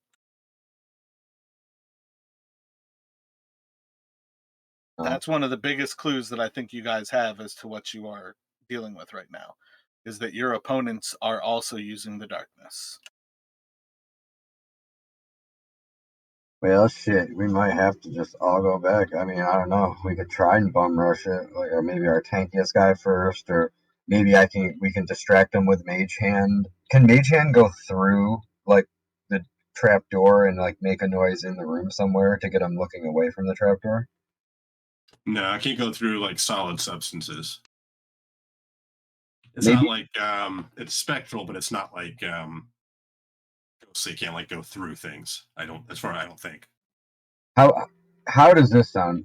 Instead of like opening the trap door, like whipping it open, instead just opening it enough for your mage hand to like crawl through and then distract them to get them to look away. That would probably be the only way up. Would be some type of distraction or a bum rush, or the other thing is like you guys were saying, like back away.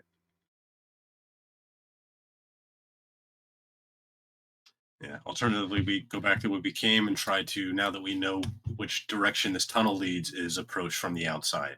Kind of scale the cliff from the outside and try to get up here.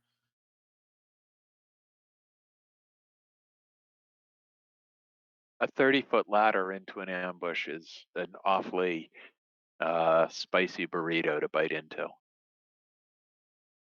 Right. Oh yeah, no, If we not get thrown that back doesn't down sound this good. ladder, I feel like I might, flat. So are we backing off then? That might be a good idea, unless you have a way, unless you're able to tell how many are actually in there. 'Cause if it's a few and it's enough for us to actually handle, well, we can ambush through the trap door. Then yeah, but otherwise, if you can't tell how many's in there, we might have to back off and play it safe. Yeah, I think we're at a heavy disadvantage from this position. I think if we do want to approach, maybe we can, like I said, try and approach from back outside, essentially retreat back the way we came, and then try and get up the, because we know which way now the way the tunnel went, so we can try to get from the outside. For the moment, anyway, I suggest we fall back to the guard tower pillbox and discuss our options from there. At the very least, that protects us from someone coming into the guard box the same way we did. Yeah, I didn't understand what they were saying, but I did hear two of them. So if there could only be two, but if you guys want to fall back, let's fall back. You only heard one voice.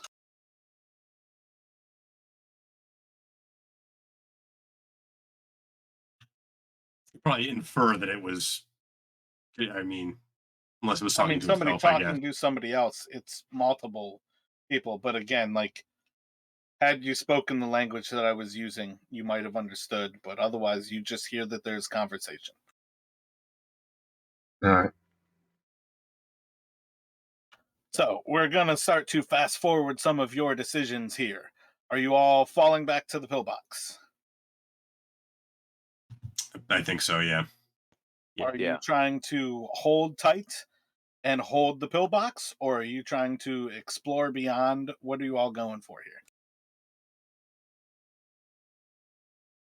I vote hold the pillbox. Let them come to us. I mean, they could surround, depending on how many there are, they could surround the pillbox, and we don't want to get trapped inside. I'm for, continuing, our way north Continuing the assault. outside. Well, not an assault, just seeing what's there. Yeah, and if we try to hold the pillbox, we'd have to find a way to lure them to us. Without luring them to us, we'd essentially just be sitting there waiting for God knows how long.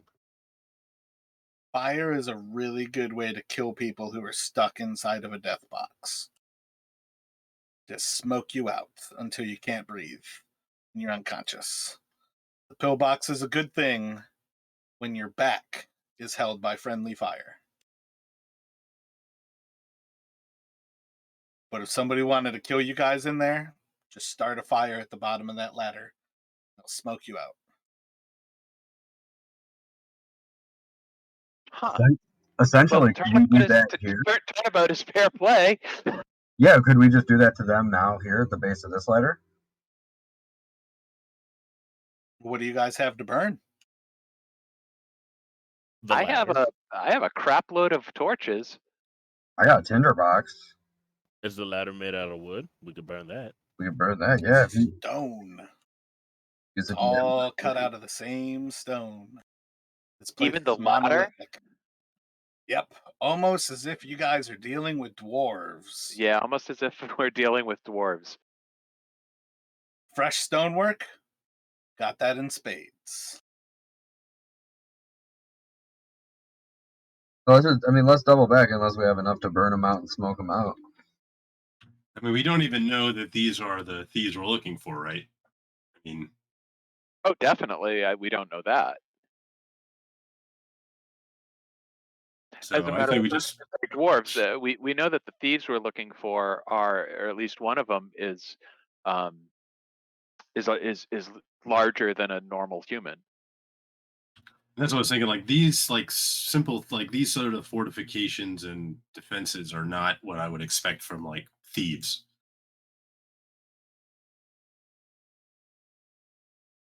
This is almost like more like a military or a, you know, fortress kind of fortification. Yeah, Now, as on it some happens, I level, speak dwarvish. Um, hmm. Can I ask, Trevion? Can you repeat any of the of the sounds you heard, and maybe some of the words sound familiar to me? I mean, at least to identify that it was dwarvish, which is something. Yeah, I don't know if I could do that. I could try. let me take a look real quick. I feel like Primordial might be relatively close enough, but give me a second.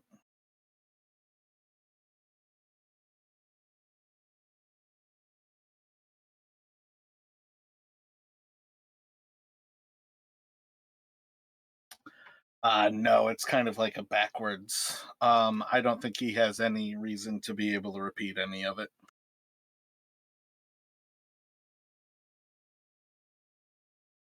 I do my best charades of it.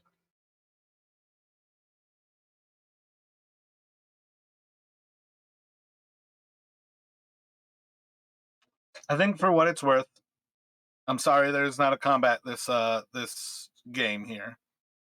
This today. I feel like you all were on the verge of it and a little bit too hesitant, which isn't necessarily a bad thing. But you definitely should have a sense at this point that you have alerted whatever you've come upon.